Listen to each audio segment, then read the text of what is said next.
Welcome to the Echo Oscar Delta podcast, where we talk to Navy EOD techs and hear the stories that they want to share. All ideas, thoughts, and statements are those of the guest and the host of Echo Oscar Delta, and not of Navy EOD or Navy as a whole.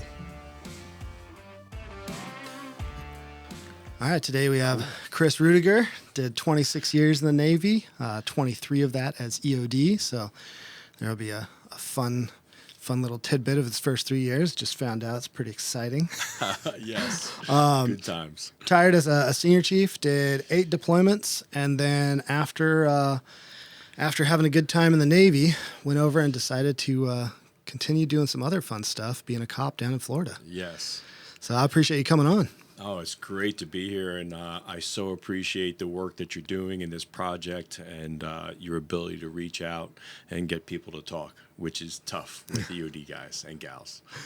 Appreciate it. Yeah, it's actually becoming less and less of a challenge the more episodes that come out, which is nice. I think people are realizing, like, I'm not trying to dig up the big, dark, dirty secrets. You know, and we all know we have things as a community that it's healthy to talk about. We need to talk about, and it's time. Yeah. So, yeah.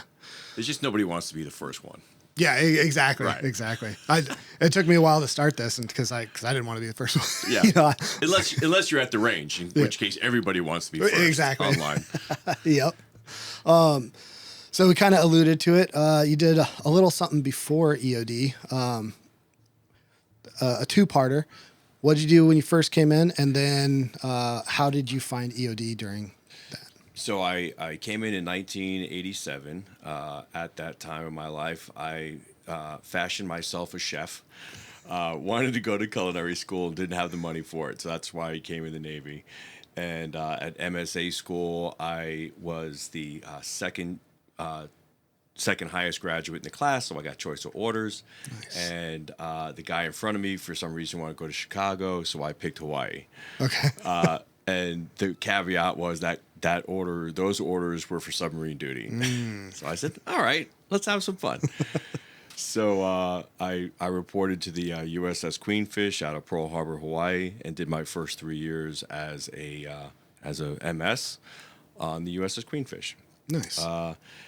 I was in Hawaii and didn't have 2 dimes to rub together, and I wanted to scuba dive. I had just learned how to scuba dive at home in Long Island, and I wanted to do it in Hawaii, couldn't afford it. Yeah. So I was like, all right, simple solution. We'll get the Navy to make me a diver, right?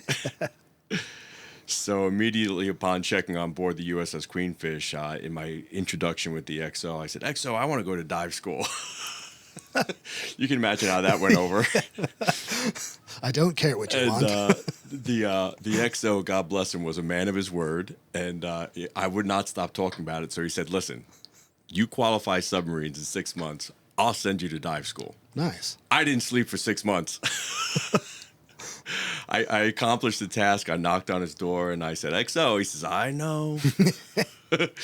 So went to dive school at Ford Island, and while I was at dive school, graduated dive school successfully, and there was another guy there that was going on to EOD and told me about the EOD program. And truth be told, when the Queenfish decommissioned, I actually put in a package for buds, right? Okay. So many of us do that. Yeah. And I had put in for Operation Deep Freeze. I put in for buds. The submarine community didn't want to let me go. Yeah. And so for Operation Deep Freeze, they said I was overqualified. The SEAL community, when I spoke to the SEAL team out there, basically the submarine just lost my paperwork. And the SEALs were like, yeah, they're not coming chasing me. Yeah. They're not following up. So that was kind of dead in the water. And then I said, wait a minute, there was that guy that told me about this EOD program where they pay you to jump out of airplanes and blow stuff up. And so I saw Mass Chief Dye was out there, not Tom Dye. Anyway, at Westlock out there, hooked up with them, put a package in through them. They actually called the submarine at one point, the Mass Chief did, and said, listen, you can deny this guy, but you can't stop his chit from going through. Yeah. And the rest, as they say, is history. That's pretty cool. So yeah, very cool.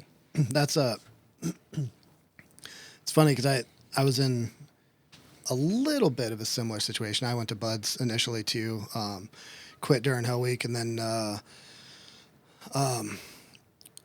had a friend that told me about EOD.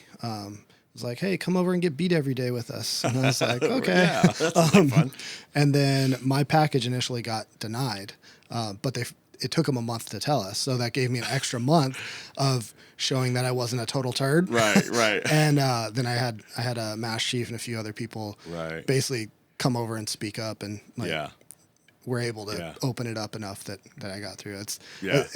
It feels good when somebody's willing to go for you. You know? Manning is a problem everywhere. Who knew? Yeah, right. And when they told me I was overqualified for Operation Deep Freeze, I don't know if you're familiar. That's where you go to Antarctica. I'm a cook on a submarine. How am I overqualified to cook under the ice? Whatever. That's funny. So it became clear what was going on. It was clear that the SEAL guys were not going to help me out. Yeah. And it was Mass Chief. I always confuse Gunner Pye and Mass Chief Dye. Yeah. It was Tom Dye out of Hawaii at the time. And he called up my XO and had a few choice words with him, as Mass Chiefs tend to do. That's awesome. And cleared the way for me. So and the crazy thing was, I was a cook on a submarine, so I didn't have any. Even though I was in Hawaii, you never see Hawaii when you're in submarines. You're always out to sea.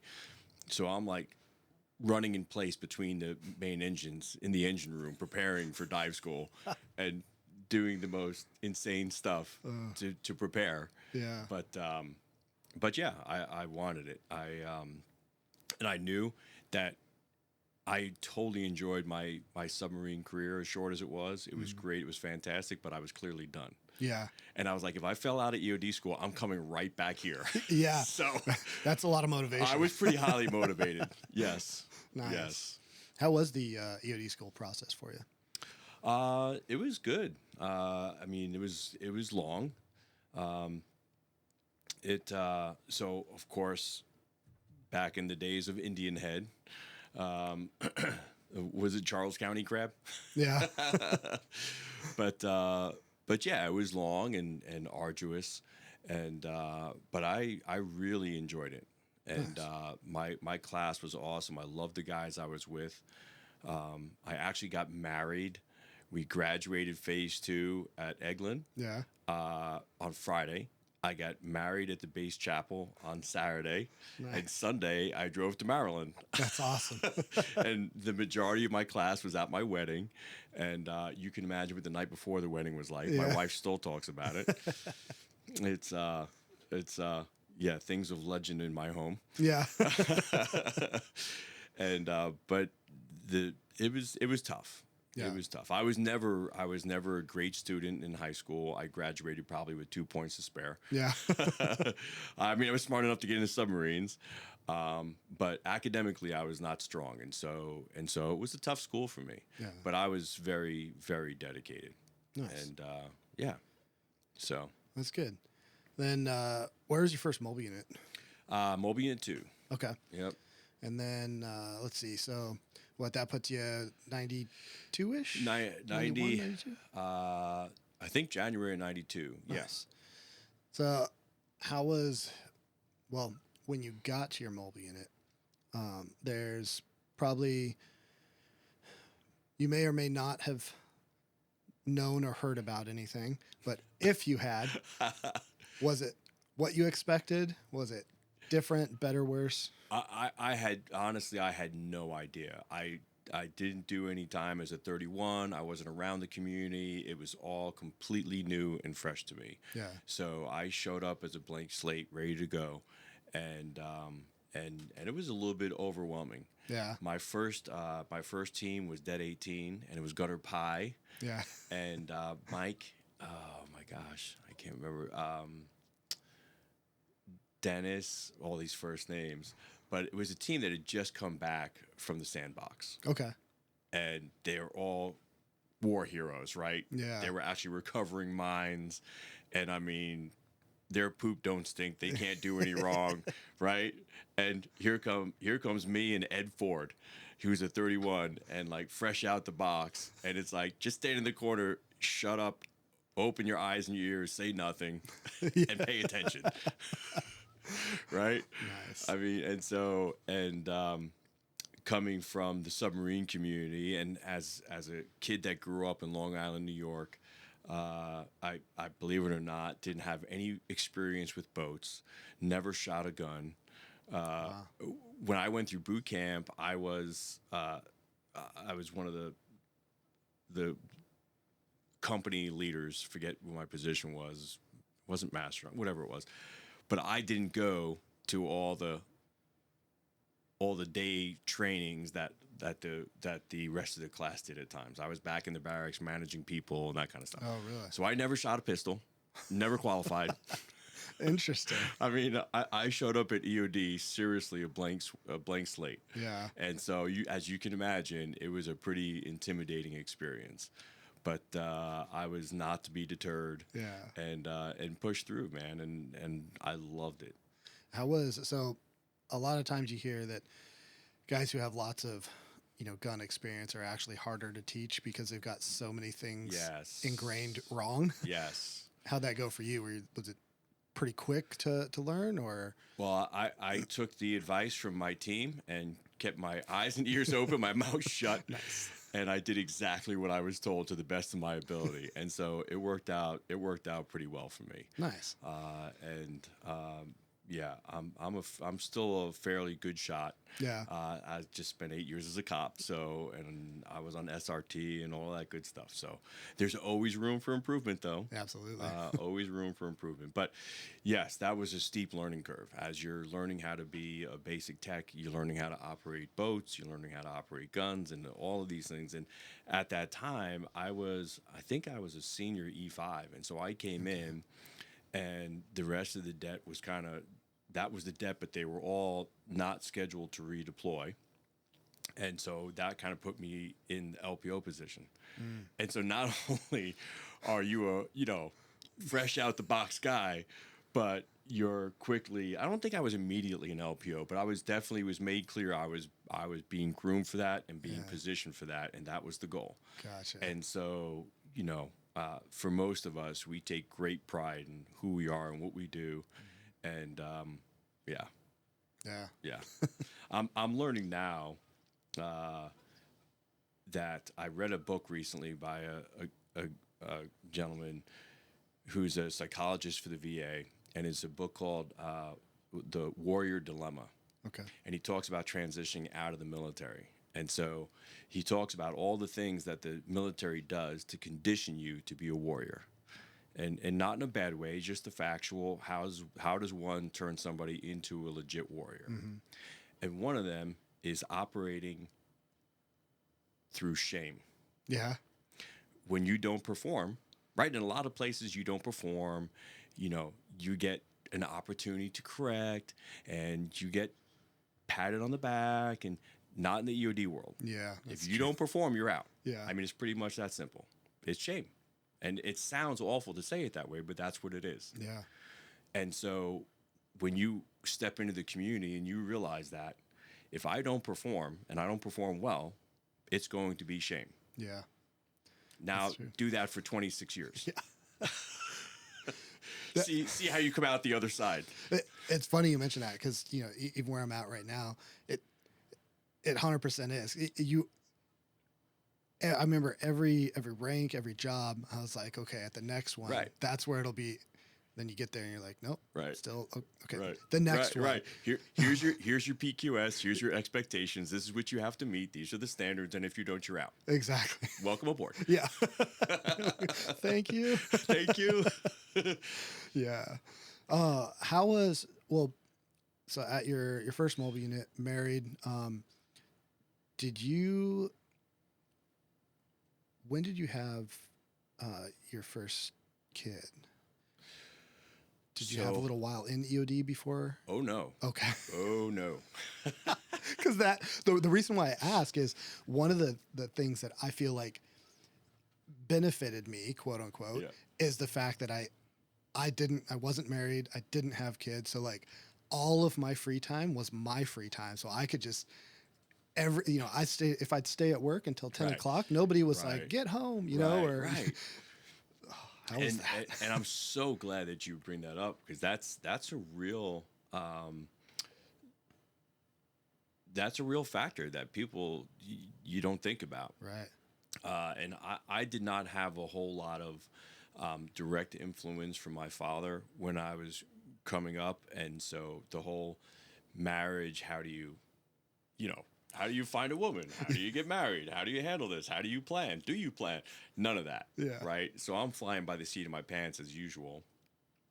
As I said, I met my wife in Panama City. We dated 4 months long distance, and we got married at the base chapel at Eglin, right? So we get to Indian Head, and we're young, and you know the rest. And so we start asking out of curiosity. We're already kind of forward thinking about family and children. And all of our friends are like, yeah, we started trying to have kids. It took us 6 months, a year, 2 years, 5 years, right? And so we're like happy-go-lucky, like, hey, let's do this thing, right? 2 weeks. We were married. Oh, man. We were married. Yeah. 2 weeks. She called me in Area 8. Yeah. For those listening that understand Area 8, when it was at Indian Head, yeah, you don't get phone calls in Area 8. I got a phone call in Area 8. Honey, I'm pregnant. I did about 1,000 push-ups for that. Yeah. So that's, yes. So we showed up at Mobile Unit 2, pregnant. And so you show up at your first mobile unit, fresh out the box, knowing nothing, and you're at the same time developing a family and trying to develop a relationship with your spouse, and so lots of things going on. Yeah, that's a lot. Yeah. So during your first workup and then deployment, I like the hearing about the first one, especially. Obviously there's things that happen in every workup and deployment and all that. Right. But the first one, aside from just, being quiet and watching. Yeah. What was your first deployment actually? Out of there. Oh my gosh, my first deployment was I guess it was a ship deployment. Okay. Amphib, and not the Kearsarge, not the Guadalcanal. Maybe it was the Kearsarge. But yeah, it was a amphibious deployment. Okay. And we oh my gosh, I'm having such a brain dump. Like I said, eight deployments. Yeah. And but yeah, so the first one was to I guess it was a med deployment. Okay. And I don't think that was so 93. So that was Somalia was where we wound up. That was the kind of the apex of that deployment. Yeah. And we were up north.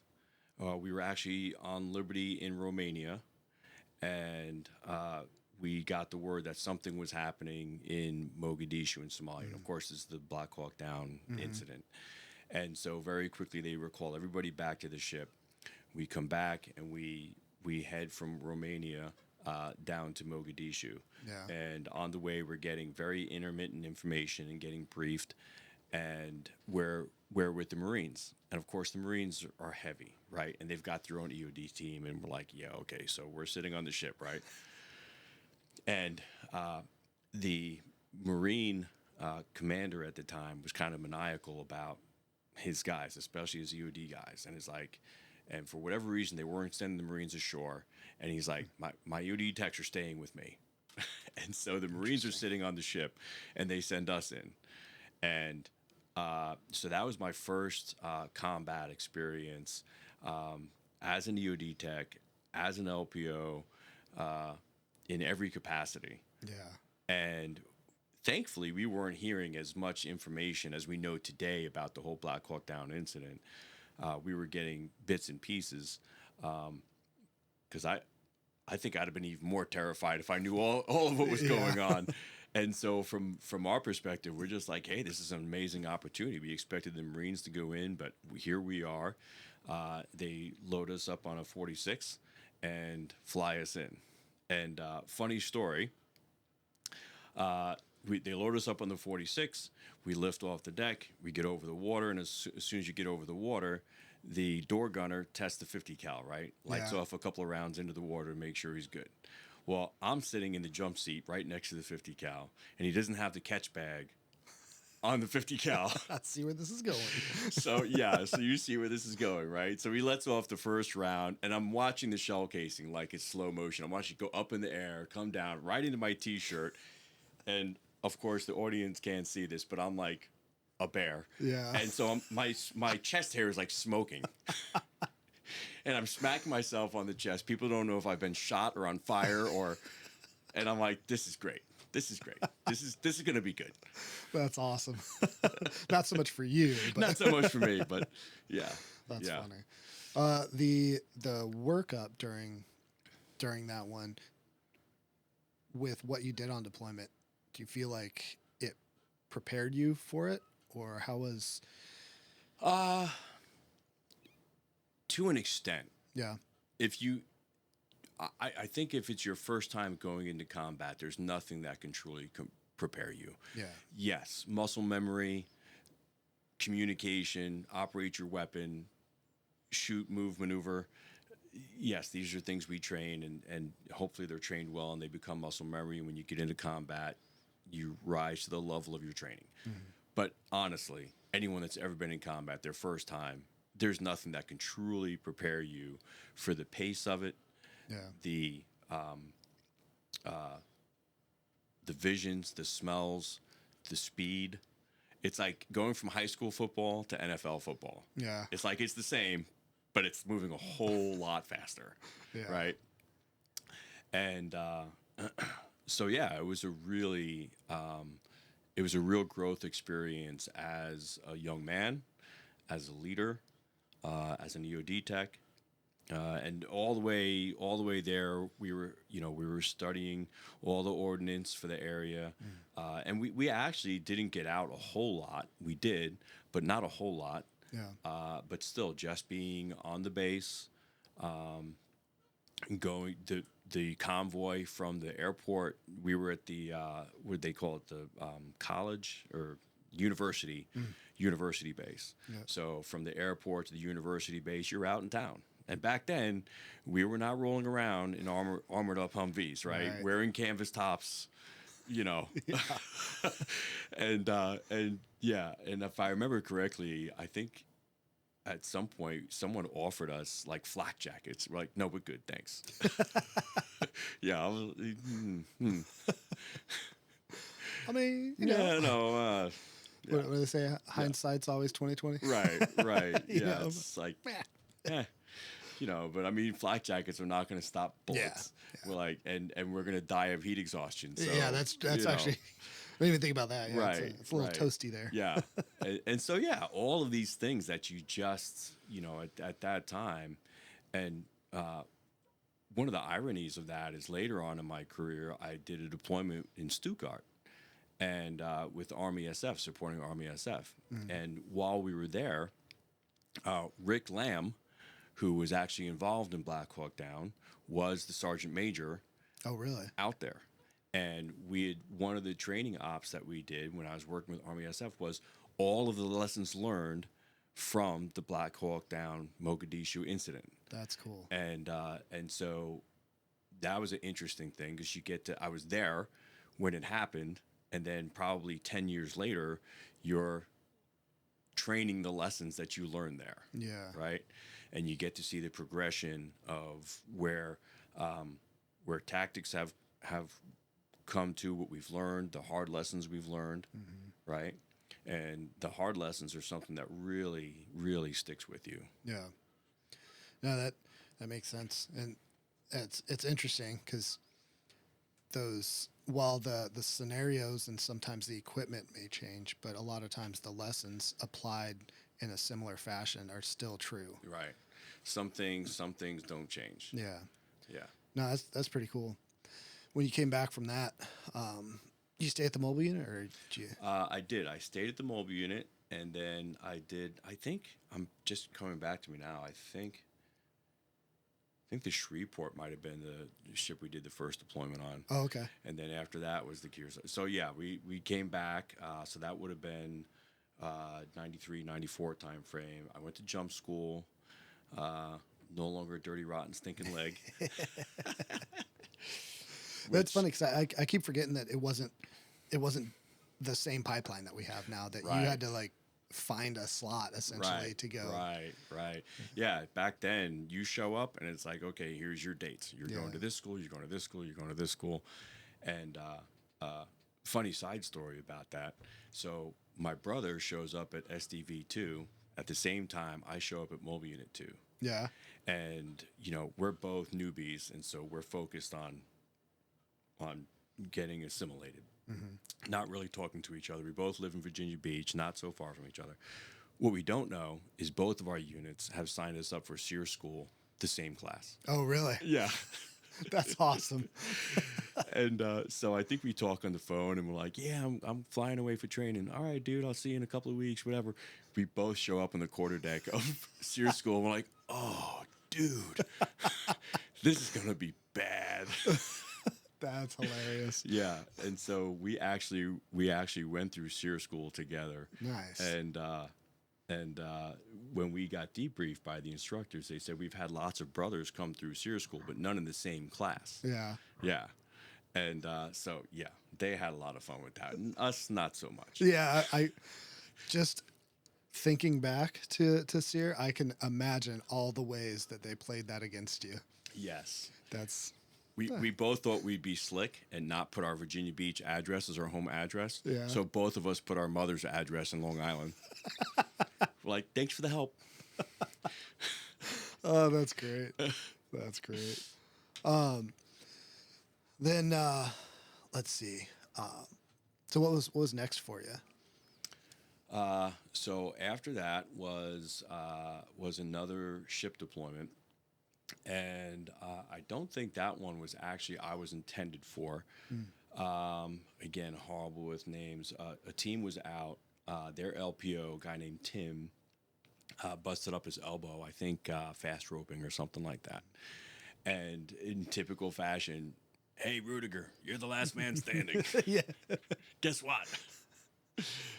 And so I was my number was picked to replace him, and Gotcha. so left for what I think they had like 4 months remaining of their deployment, and with like 2 weeks notice. Imagine coming home and telling your wife that. Yeah.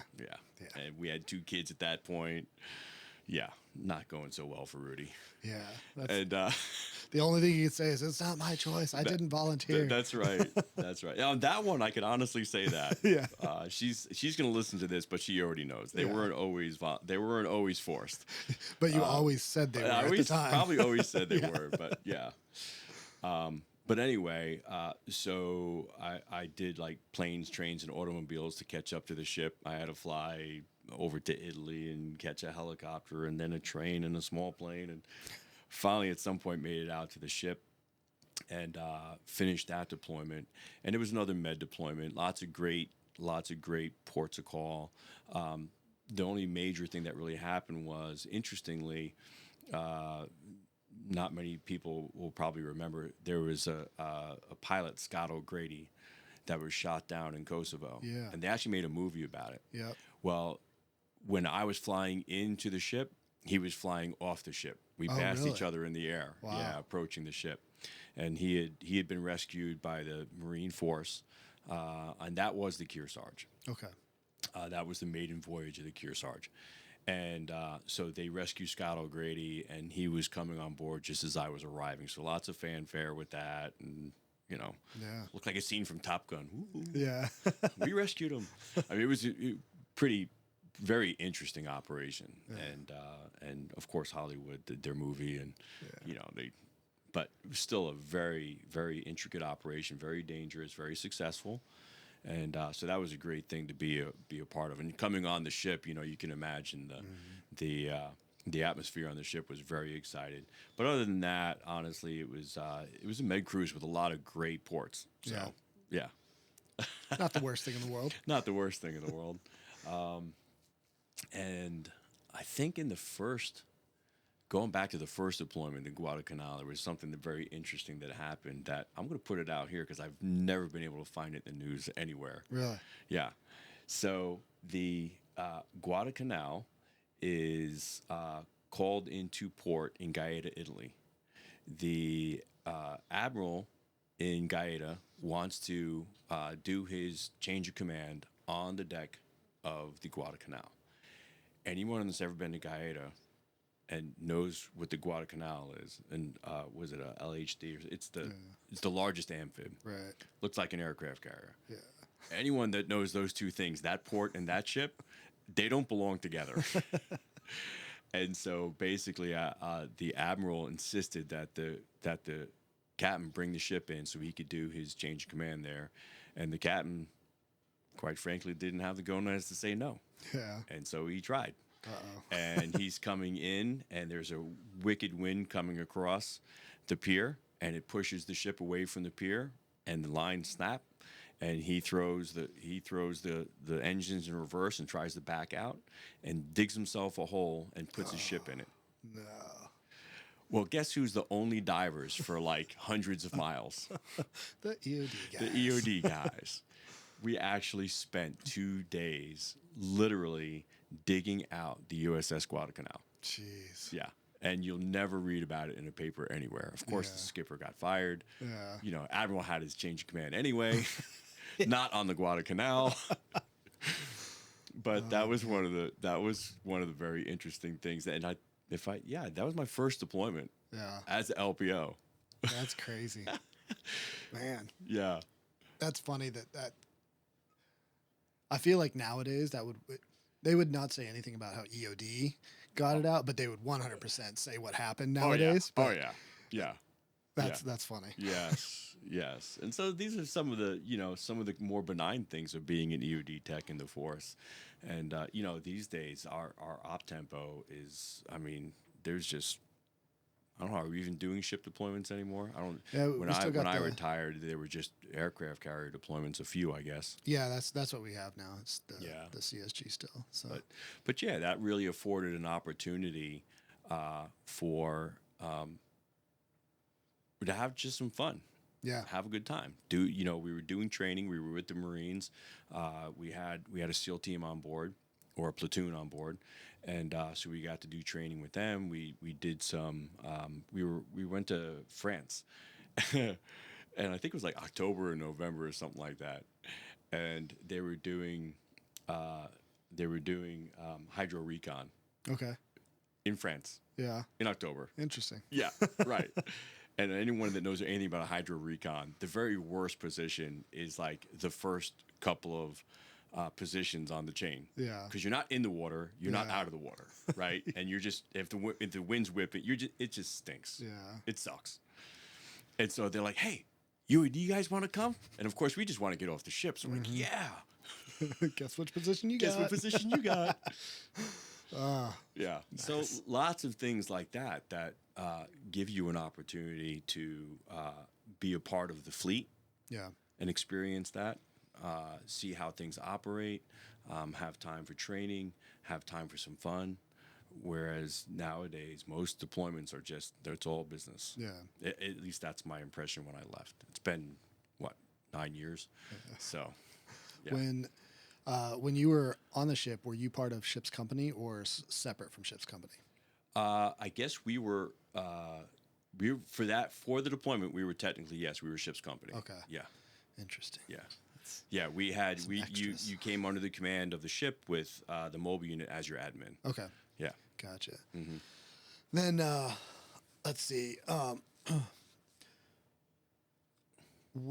you did 2 ship deployments, and then your third deployment wasn't on a ship, was it? Right. No. And so I wrote 8 deployments, and technically I guess it's 8 deployments, but a lot of them were just like I went to Cuba for a couple of months. I went to Puerto Rico for a couple of months. So a lot of a lot of that. And then the Stuttgart deployments, they're not entirely 6 months. So is that a deployment? I don't know. Anything over I 3 deployed. months. Anything over 3 months, or what is it, like 90 consecutive days is that is a deployment. Okay, fair enough. So I've done probably more than 8. Yeah. But anyway, who's counting? Yeah. But yeah, so those deployments actually, my very first deployment got extended. We were like 9 months instead of 6. My wife was elated about that.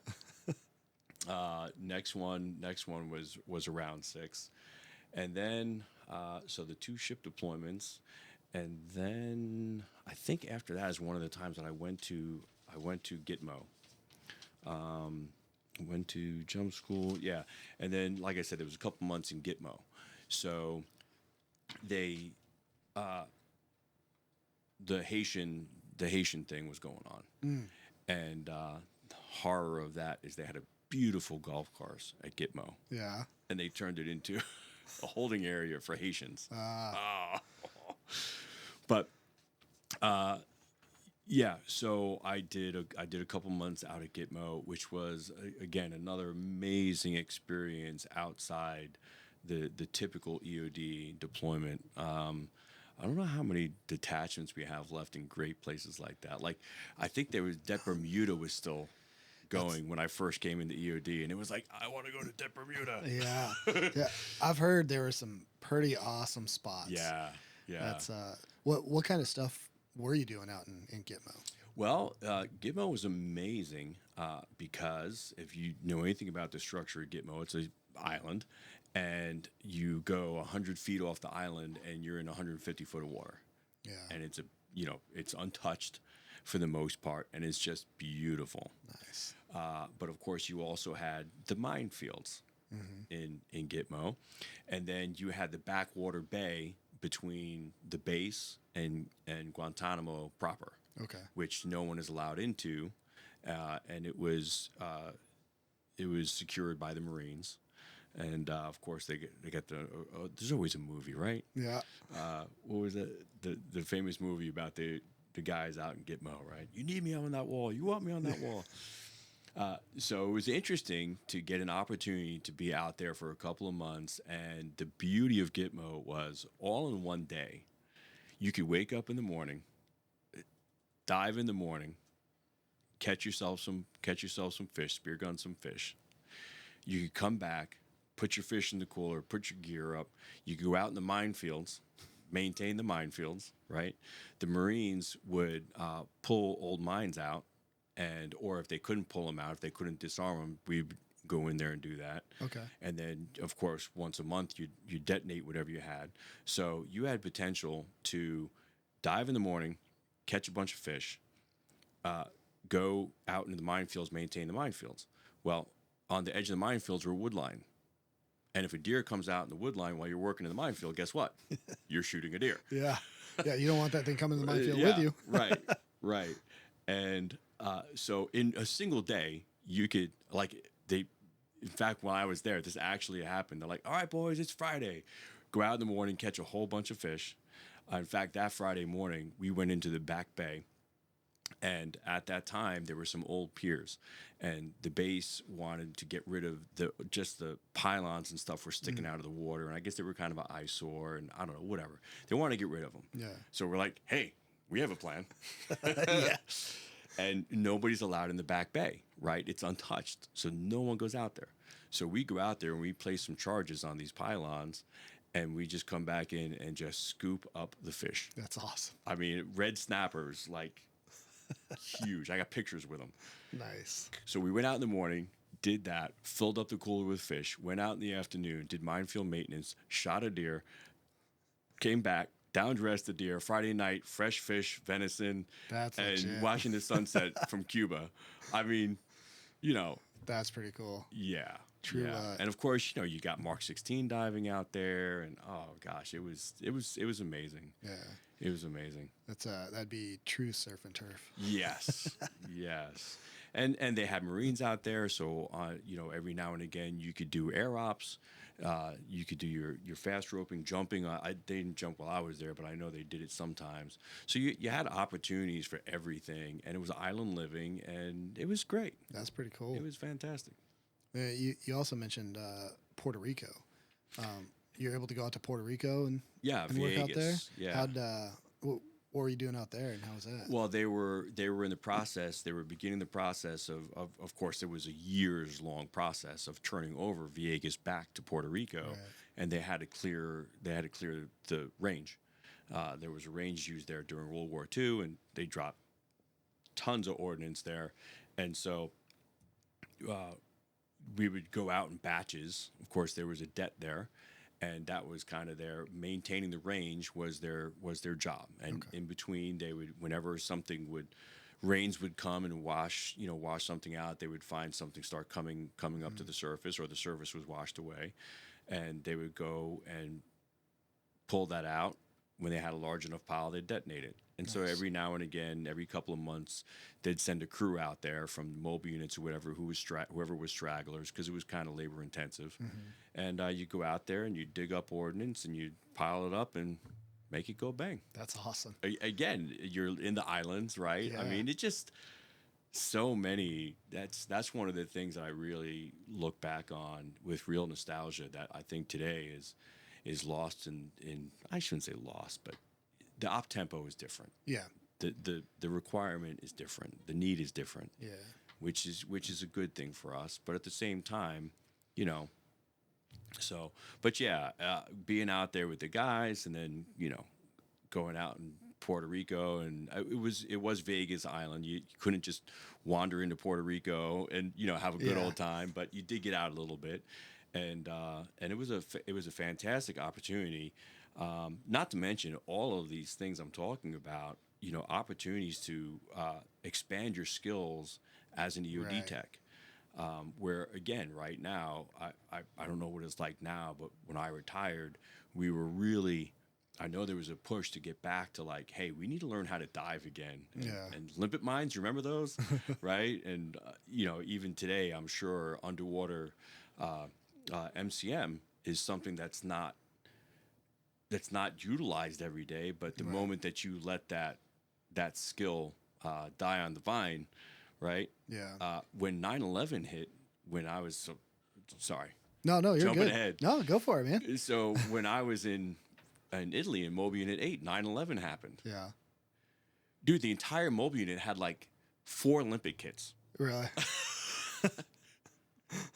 You should see Navy guys at Auchan in Italy trying to buy PVC and like trying to put together limpet kits. Yeah. Right? I mean, and that's what happens. The moment that you let yourself believe, oh, that's never going to happen, right? That's a skill set we don't need anymore.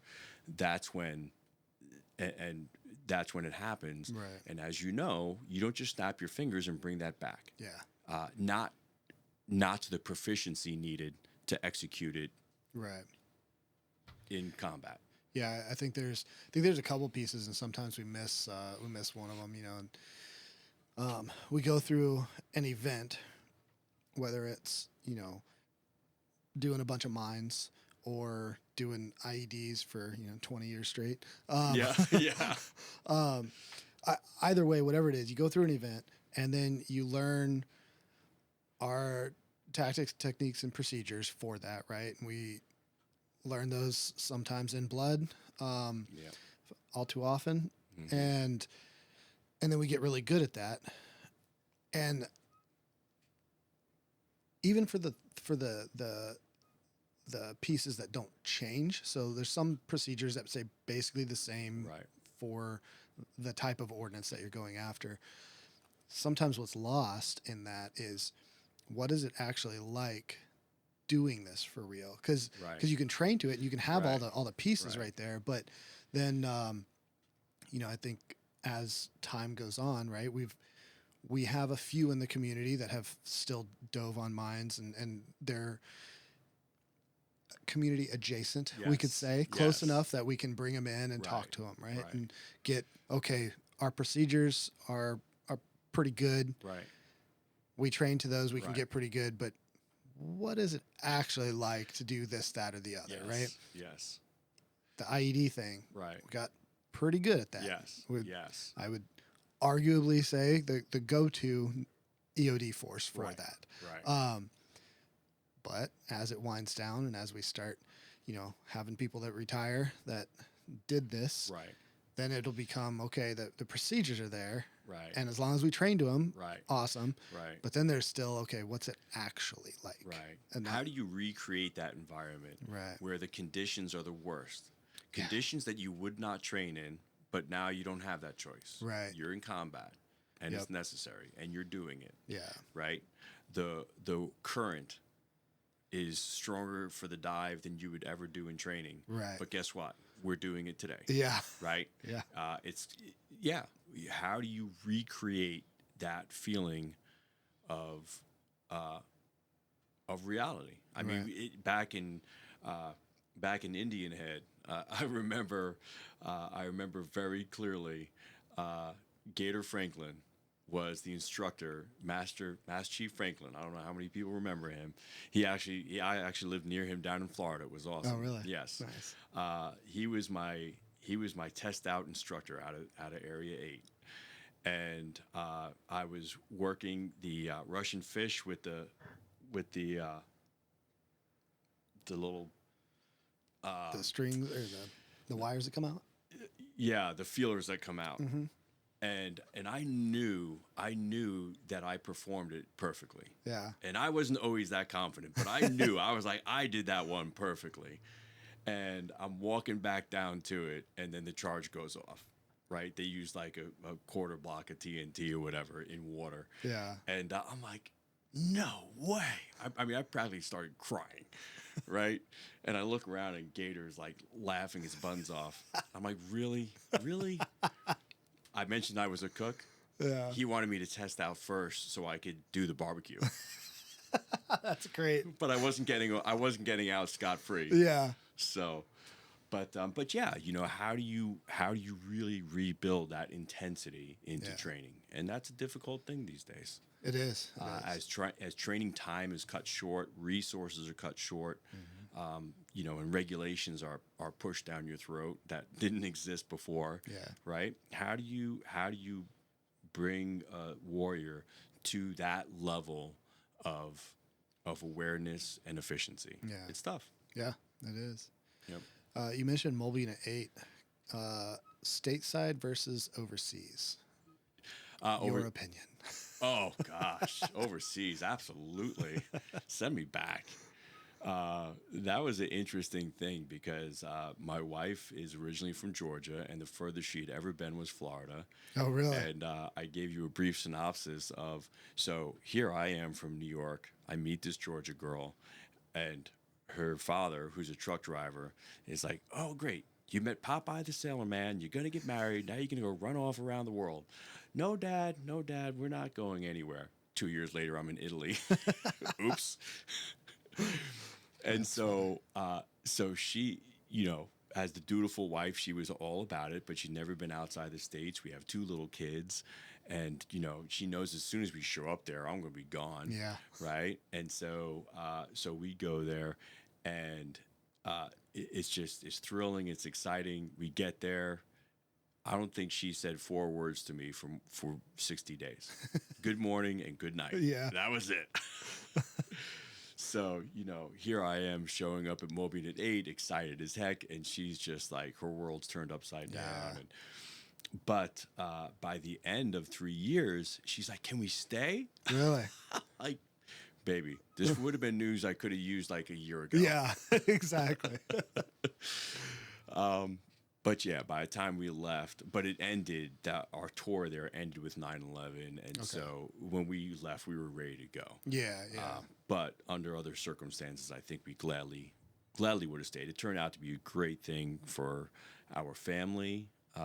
Some really tight bonds with people there, not all EOD techs. Nice. Some of the people we lived in housing together with, we still are connected with. I got to work for the now now retired Admiral Morneau. Yeah. Yes, as a keg buster. He was Thunder Steelers. Excuse me. Okay, Oh my God, okay. he would kill me right now. Thunder Steelers. Yeah. He was pretty fond of Moby and 8. Yes. He's mentioned yes, it a couple times. Yes. At that time, it was a great place to be. There was a lot of stuff going on. And then of course, I would never disrespect anybody by calling 9/11 a great thing. Mm-hmm. But from the perspective of a warrior and an operator who's looking for experience, Right. we were there during 9/11, and it was a kick in the shorts. Yeah.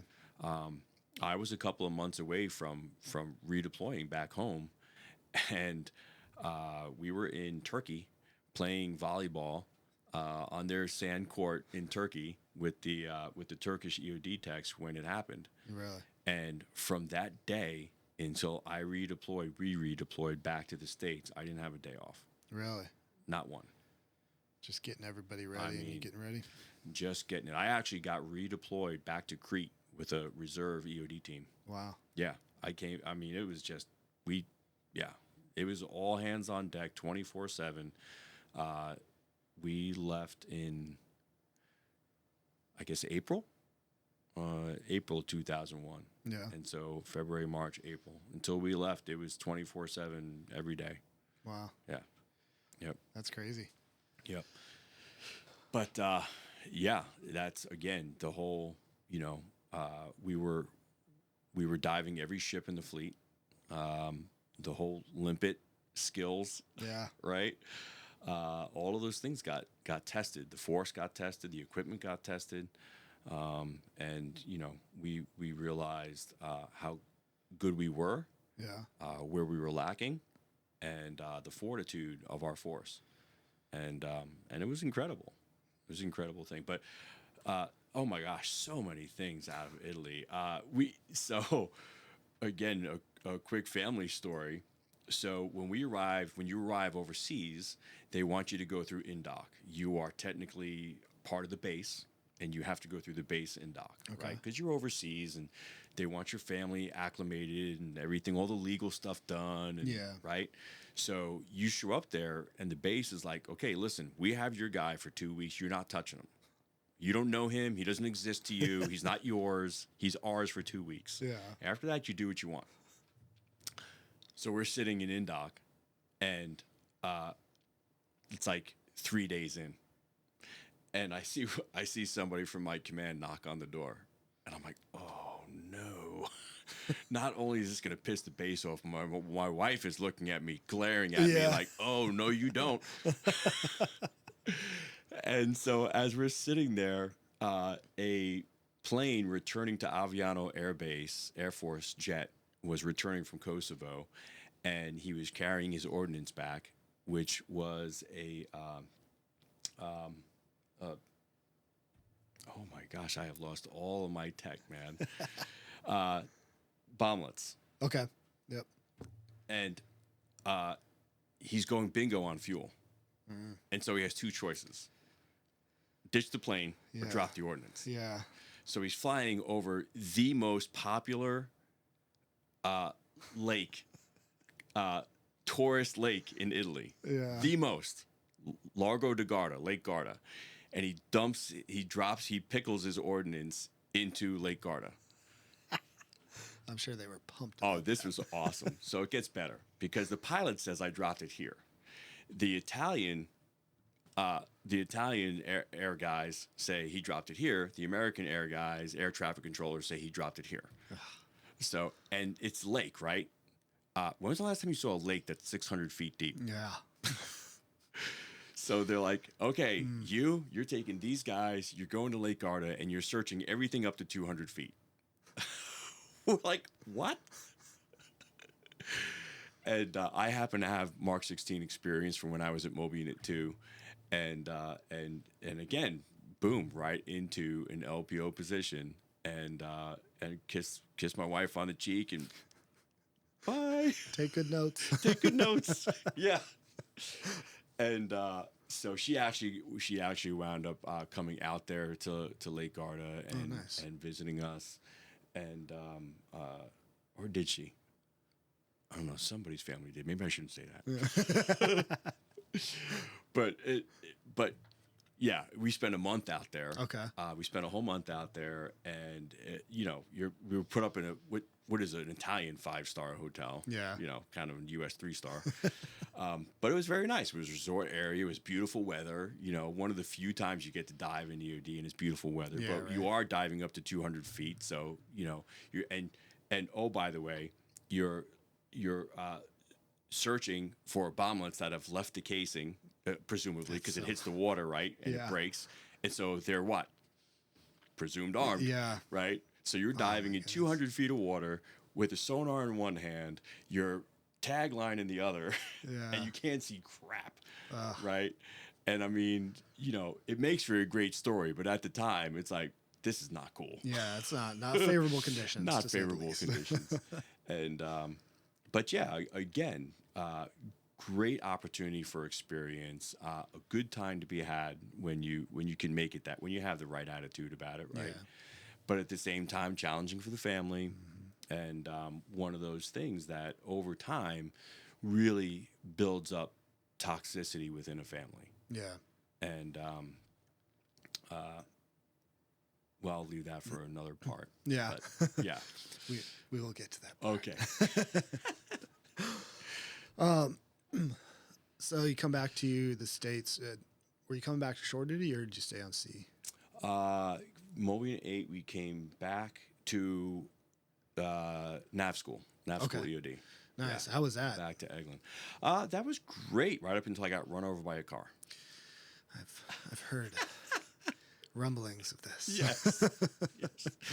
So here's the story. My wife basically says to me, we're in Italy. We've just been through 9/11. It's been rough, right? It's been great, but it's been rough. Yeah.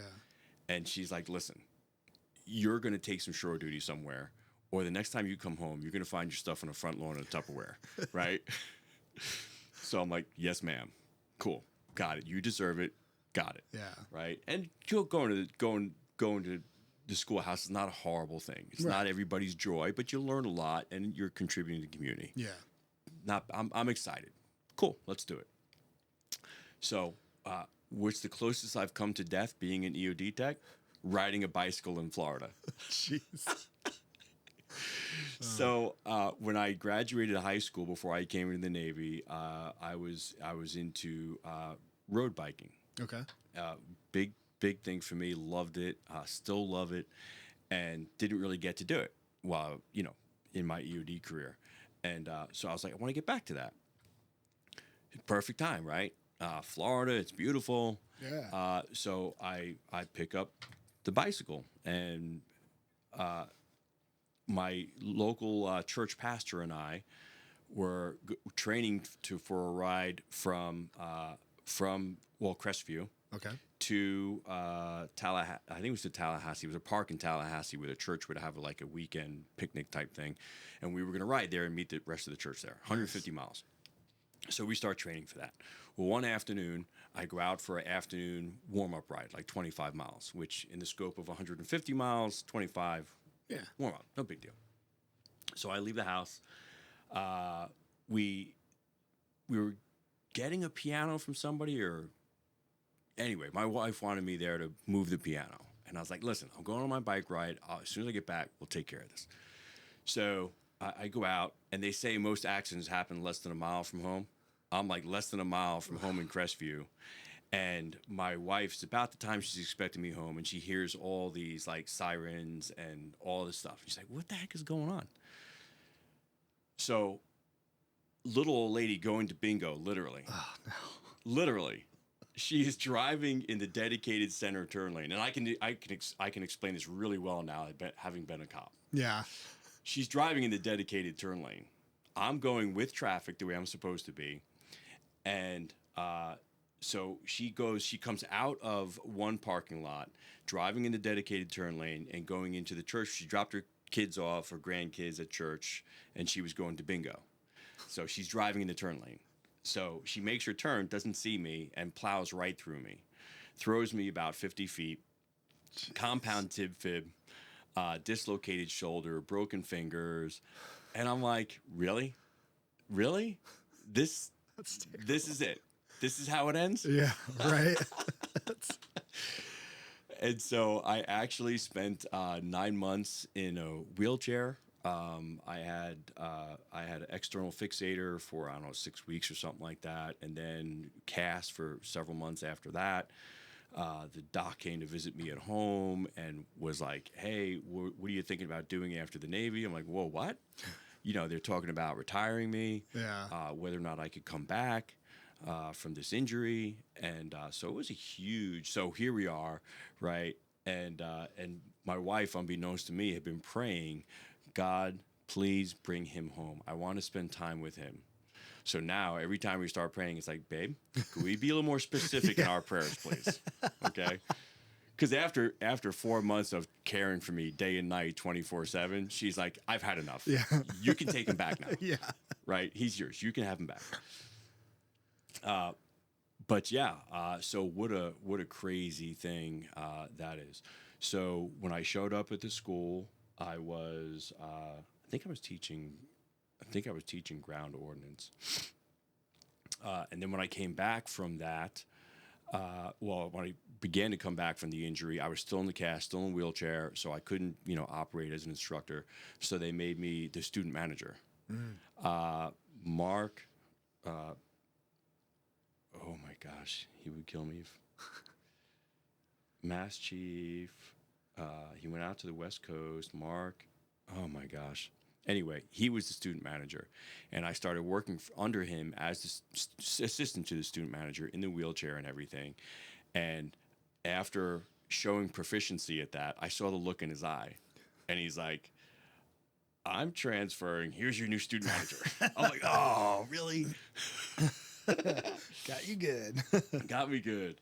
And so I wound up being the student manager for a year. And then I finished up at Nav School EOD as instructor at Tools and Methods. Okay. And the student manager experience, wow. I mean, so the whole, I hate to cuss on your show, but shit magnet. When I was a cop, I actually had one of those patches. Really? Yeah. They were like, "That's him." So here I am recovering from being nearly killed by the little old lady going to bingo, right? I'm the student manager. Not too bad a job. I mean, for the most part, 9 to 5, and, taking care of students can be difficult sometimes, but all in all, not bad. Yeah. Unless, of course, Katrina hits when you're the student manager. Nice. And I'm like, are you serious right now? Yeah, so here I am, the student manager, and we have, I don't know, I guess we had like 150 Navy students. Thank God I only had the Navy students. But we had like 150 students. And of course, in typical fashion, they didn't want to end training too early, in case the hurricane blew by or whatever and didn't hit us. So, I'm like, "Hey, you've got 24 hours to get all of these students out of this state." I'm like, "What?" Say what? And so, yeah, I mean, you can't make this stuff up. It's insane. And so we just tell these students, "Listen, get outside the state.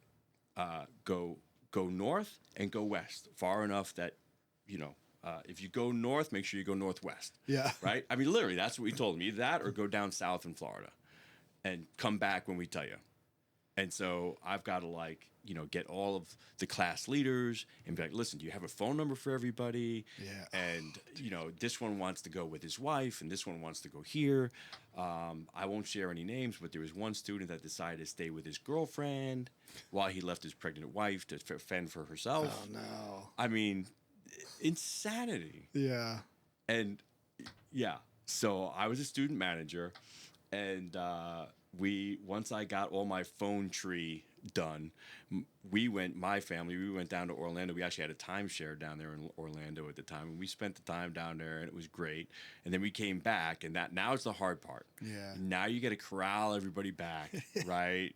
Travel claims, where were you actually, Seaman so-and-so, Petty Officer so-and-so, where were you actually? Okay. Oh, that would be terrible. Doing Not- all those DT. Oh my Not to goodness. mention refreshing all of the training areas, you Yeah. know, and just all the logistics that go into that. But once again, you really get an experience of how, you know, command works. Yeah. And all the inner workings and all the responsibilities, and you know, if you're preparing for chief, and it was a great experience. It was, minus the little old lady going to bingo. Yeah, that's actually, how did you have to do anything specific to show that, like, okay, you're good, you can come back now? I had to go. I had to go out to Pensacola, and I had to see the docs on a regular basis. They would check up on me. They would do X-rays, because, like I said, I had compound tib fib, so they would take X-rays to see if the bones were healing appropriately, and I had to do, you know, the physical fitness test, and I had to prove that I was. And again,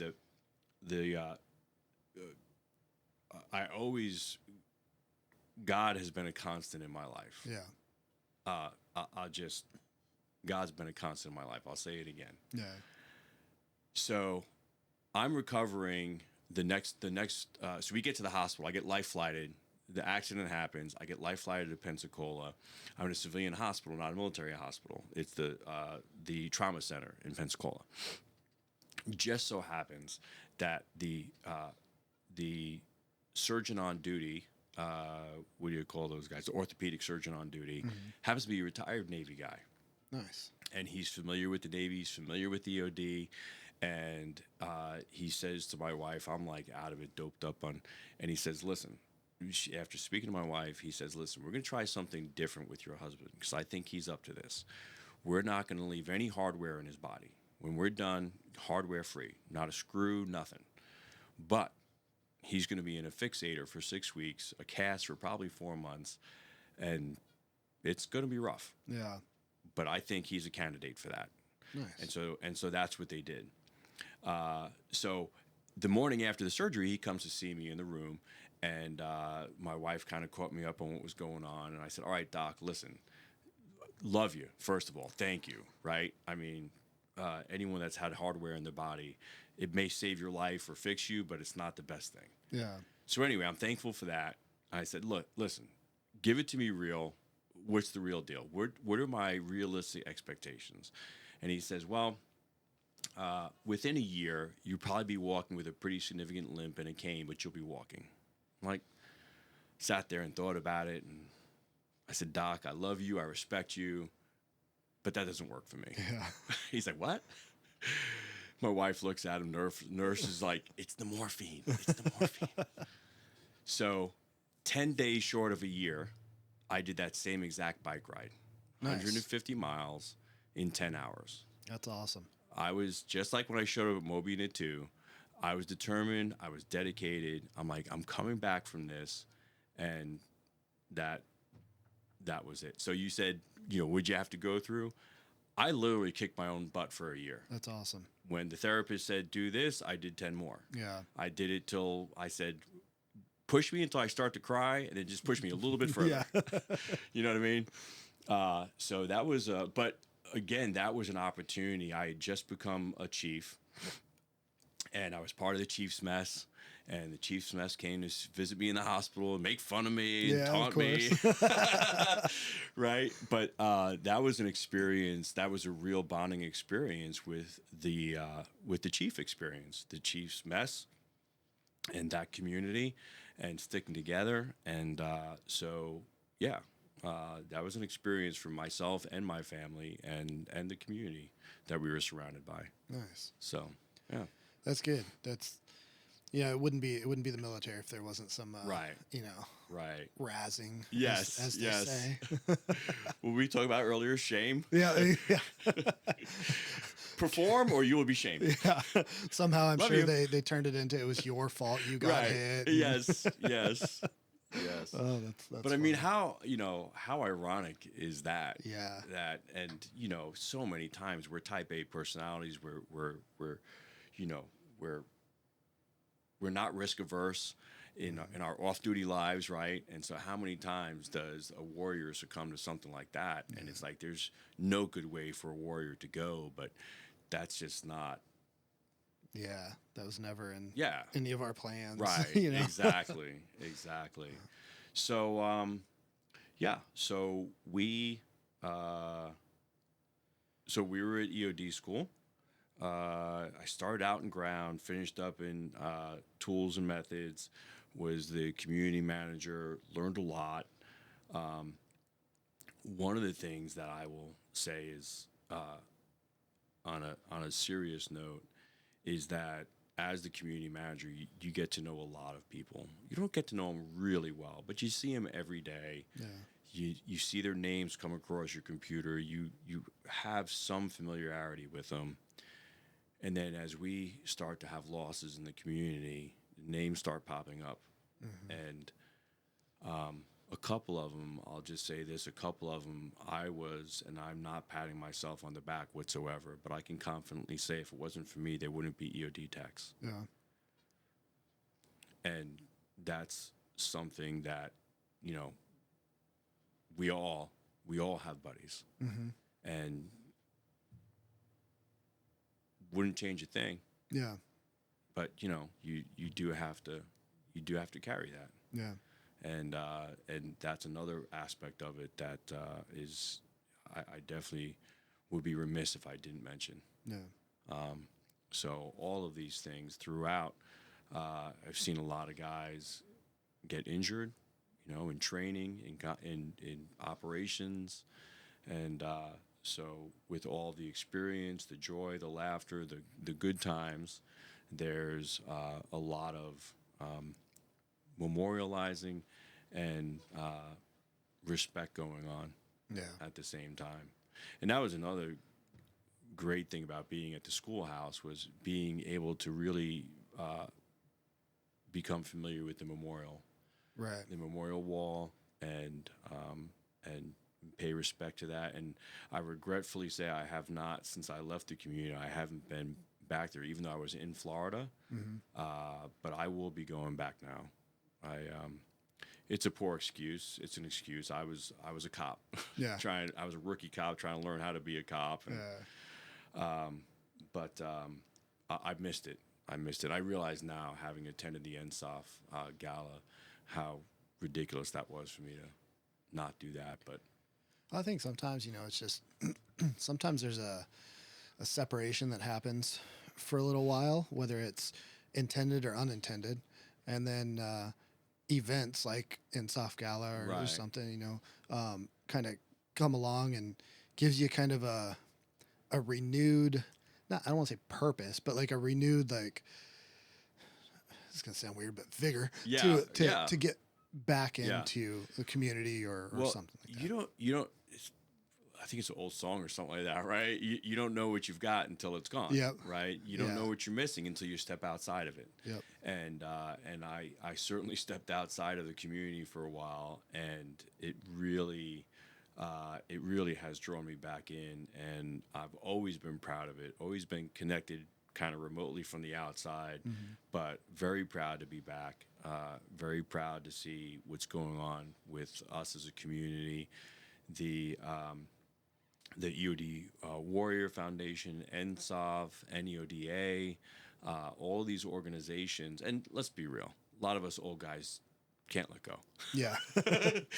but I shouldn't say that. It's really commendable that so many of us are. I say us like I didn't just come back into it.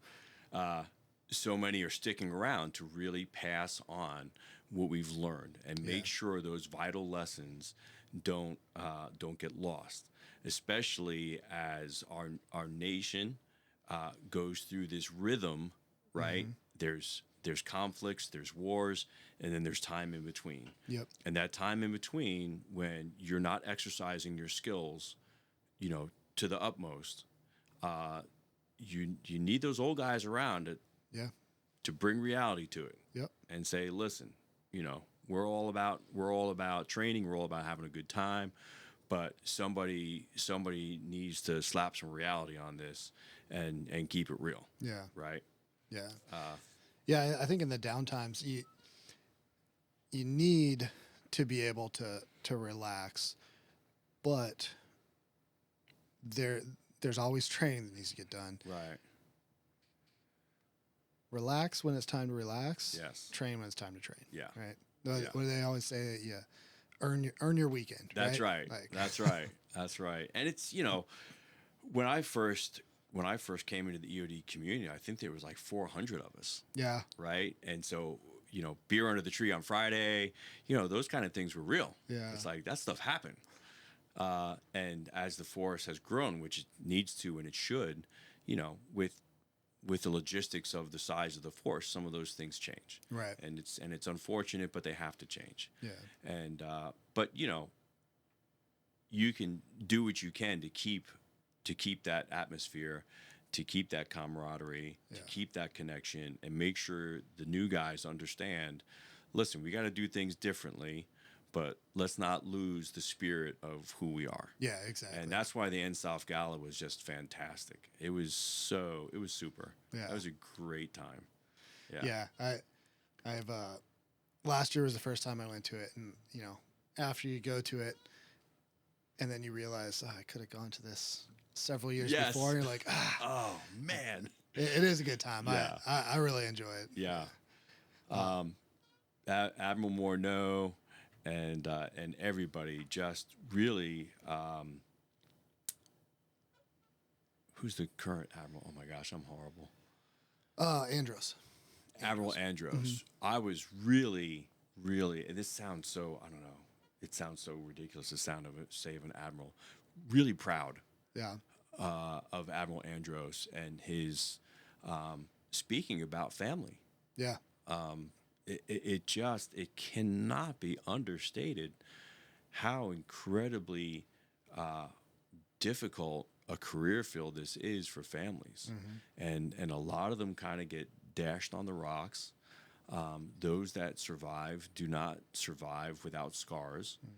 Mm-hmm. And it doesn't have to be that way. Yeah. It doesn't have to be that way. It's taken me 34 years in uniform to figure out that, and kind of come up in leadership just far enough. I've never been at the top, never wanted to be. Far enough to see that it can be done, but it has to be put in the mix. Yeah. It has to be intentional. Yeah. And people like Admiral Andros speaking it into life and saying, we need to be intentional about this is where it starts, right? Because nobody wants to do something when it's not cool. Yeah. When the Admiral says it, it's cool, right? Now, I agree, as I look at friends that have, everything, obviously I'm not like peeking in their windows at night to see what goes on behind closed doors, but as I look at friends that have, what seem like pretty stable, like marriage, kids, all that, is kind of lined up.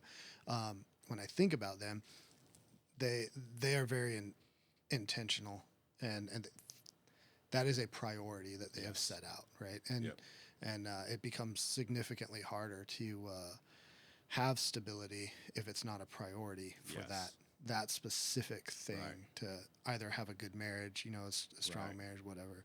And obviously there's things that can pop in here and there, but when you it's just like, it's like planning an operation. If you're like, we're going to hop on this plane and land somewhere and then we'll go do what we need to do. Right.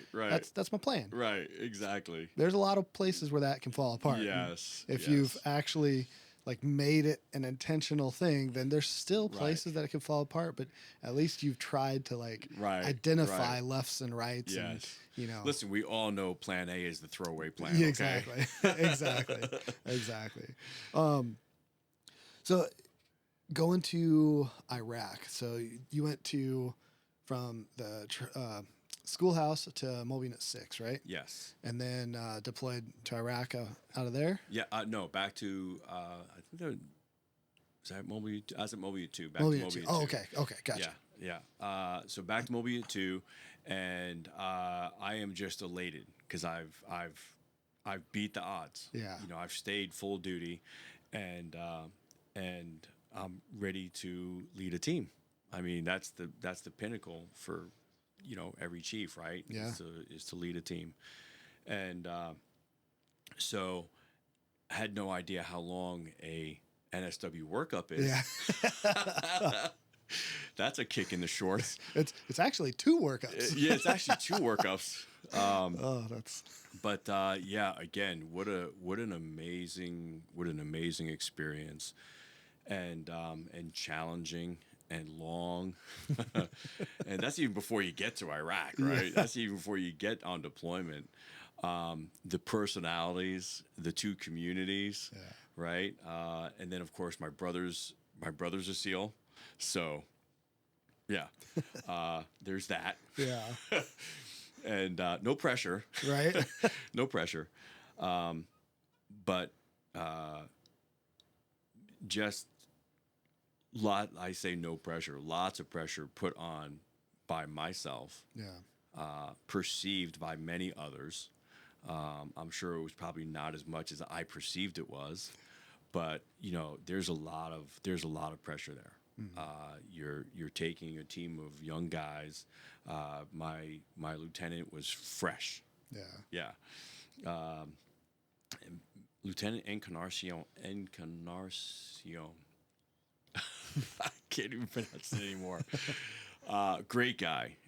Great guy. He was solid. The whole team was solid. And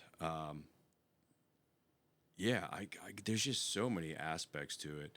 It just is. It's a real test of everything. It's a test of your discipline, your longevity, your ability to just go over and over and over, and again, going back to the family's perspective, you know, you're constantly going out of the area for training, Right. Because those guys have fantastic training areas, right? But they're all over the place. Yeah. And so, and then in such a long workup, you have Secret Service jobs, right? And you have quals that you have to keep up, and you have, you know, quals you have to meet. You have to go to the training unit, and so it's a long, arduous trail. Yeah. And by the time you get to deployment, your life before that, you don't even know it anymore. Yeah. It's like, what was that? I don't even know. This is my life now, right? And it's pretty easy to get lost in that. Really. And then, of course, the deployment was wow. So we were in Iraq. Area 4 was the name of the portion of the base where we were at. We were in BIOP Area 4, and we were supporting Army SF and also Team 10. Okay. And so, and Team 10, of course, was split in 2 different areas. And so half of a portion of our team was with them in the south. We were up there. And then we were also supporting the Army SF guys. So we were spread pretty thin. And that's the closest I've ever been to actually, you know, we always talk about in EOD being, you know, your smallest team is 2. Yeah. Right? Well, that's pretty much on a regular basis. Yeah. When you're operating like that. And so that's a real test of your mettle. And then of course Iraq in 2007 was not the worst part of Iraq, but it was pretty busy. Yeah. And so while we were there, we lost 3 guys. The XO of the Army SF unit that was there was injured pretty severely, lost a leg actually, and the op tempo is just, I've never experienced anything like that. Yeah. And you know, it was often before you really start to get to know the community, you know how other people operate, and you know you hear about Dev Group, and they're like, oh, they do 3 month deployments. That's awesome. Yeah, you know what they do in 3 months? They don't sleep. I can tell you that. Yeah. You know, and so the funny thing is, so many times you talk to other folks, and I am not taking anything from anyone else's experience, legitimately. But some folks, like, Army guys, they're sometimes at some point I think they were doing like a year and a half. Yeah. And it's like, good God. Yeah. Now, despite the fact that they maybe not were not going out the gate on a regular basis, still just living on the base for a year and a half. But, in our 6 months, we covered a lot of ground. Yeah. A lot. And I don't really have anything to compare it to, but from my perspective, we were busy all the time. Yeah. And that wears you out. And Imagine. trying to be the chief of a team, who's also under the thumb of the SEAL team. They're not the easiest to work for, right? Great to work for, but not the easiest. And and then of course you got admin. You've got guys in another area of the AO. You're spread thin. By the way, don't dare lose a piece of equipment. Yeah. Right. Right. By the way, homeboys evals are still due. Yeah. Right. Oh, jeez. I got to write awards. I mean, it doesn't stop. It doesn't stop. Yeah. And so for me, one of the highlights, I can't even say highlight. That's just not right. One of the lasting experiences for me was in I think it was August of 2007. We were coming off the X, leaving a target, and we were operating in Solder City. We were funneled into a roadway, which happens many times, and my vehicle was hit by an EFP and went clear through the back seat, which was, I'll just say, filled with electronics. It was not manned. Nice. No, it didn't go through the back seat. I'm sorry. It went through the trunk. Okay. Yeah. And there was a false wall between the trunk and the back seat. Nobody in the back seat, but there was a gap between the false wall. And so it was, it was a shocking experience. You know every day that you could confront that. And I myself and the driver, who was an Army mechanic, not even an SF guy, love the Army, right? You're a mechanic, right? You can drive a truck? Here you go. Poor guy named Dave. Yeah. He was my driver, and I was operating a laptop. And so we had no weapons and lots of antennas. I'll just say that. We all know what that means, right? And so we were a natural target. Mm-hmm. And because by virtue of the fact that we were operating with SF, we were driving the vehicles pretty much as fast as they would go. Yeah. And we were under heavy fire. We were funneled into this area. We were under heavy fire. And so you basically just put your foot on the gas and go. Mm-hmm. And you're driving on nods. I mean, it's just a very chaotic situation. And so the EFP goes right through the vehicle. We're protected by the false wall, but the gap between the false wall and the roof of the vehicle leaves enough room for the cabin to fill with smoke and gas, and you literally can't. If you touch your nose with your hand, you couldn't see it. And so, literally, Dave is just put his foot on the gas. We're talking on the radio. They're like, "Just keep going straight. Just keep going straight," and we just drove blind for about a mile, as fast as we could go, straight. Yeah.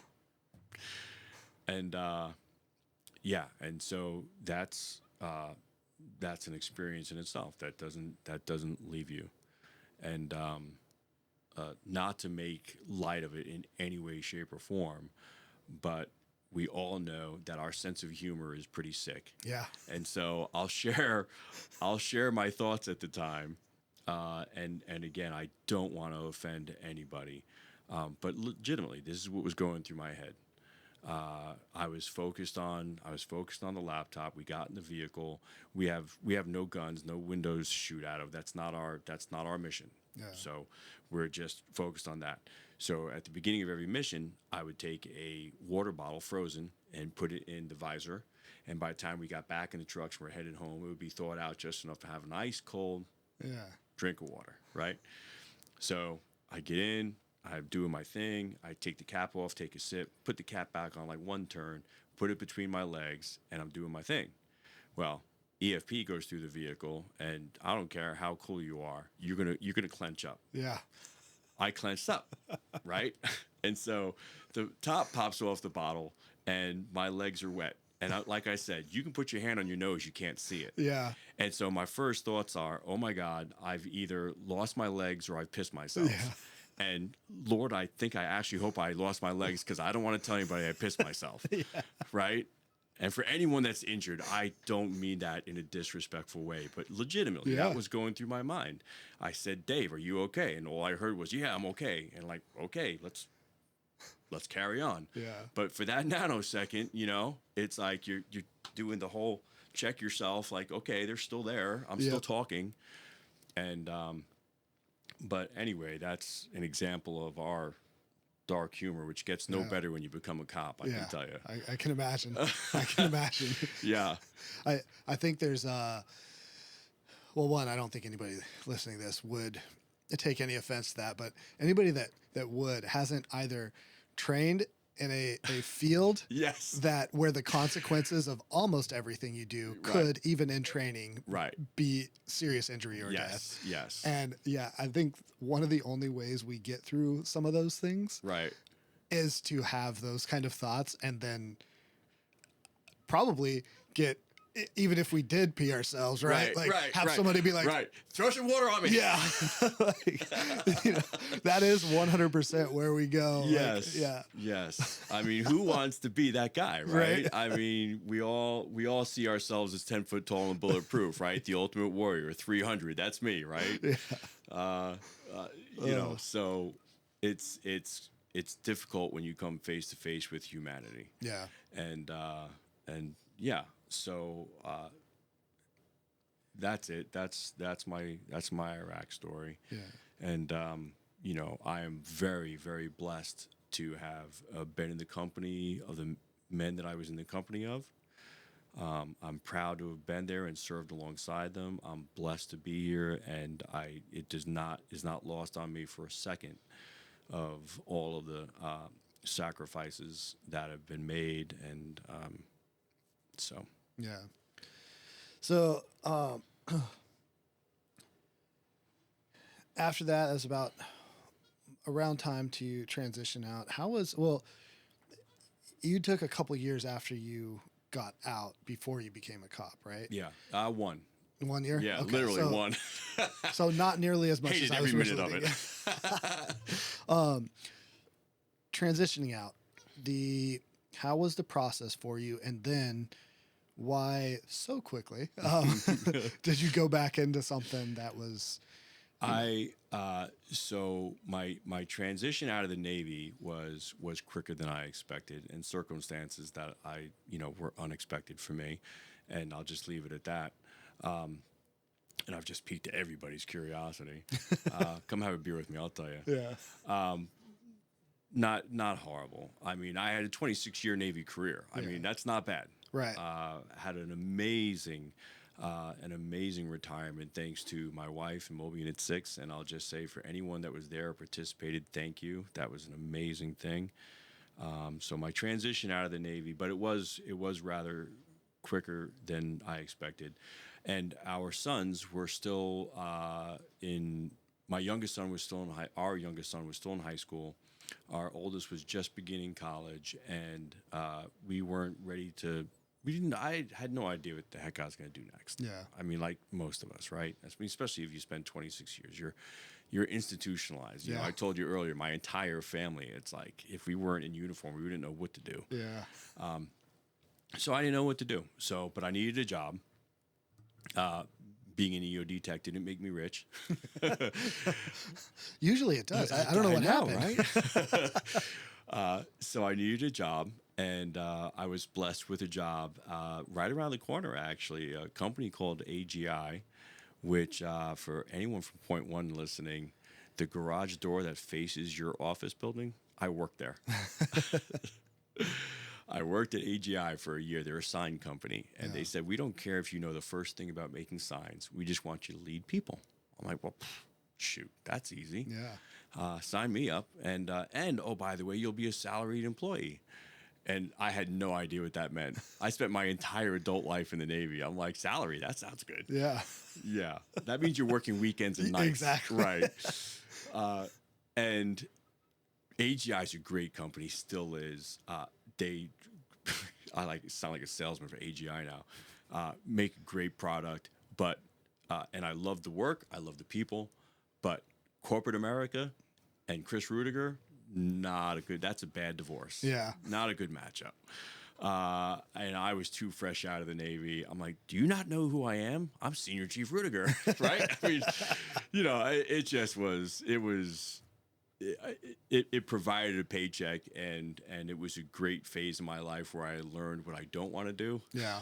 Yeah. And I'm eternally thankful for that, and it allowed me to provide for my family in the interim. But back to the original question, my wife and I have been watching the show Cops for 20 years. Yeah.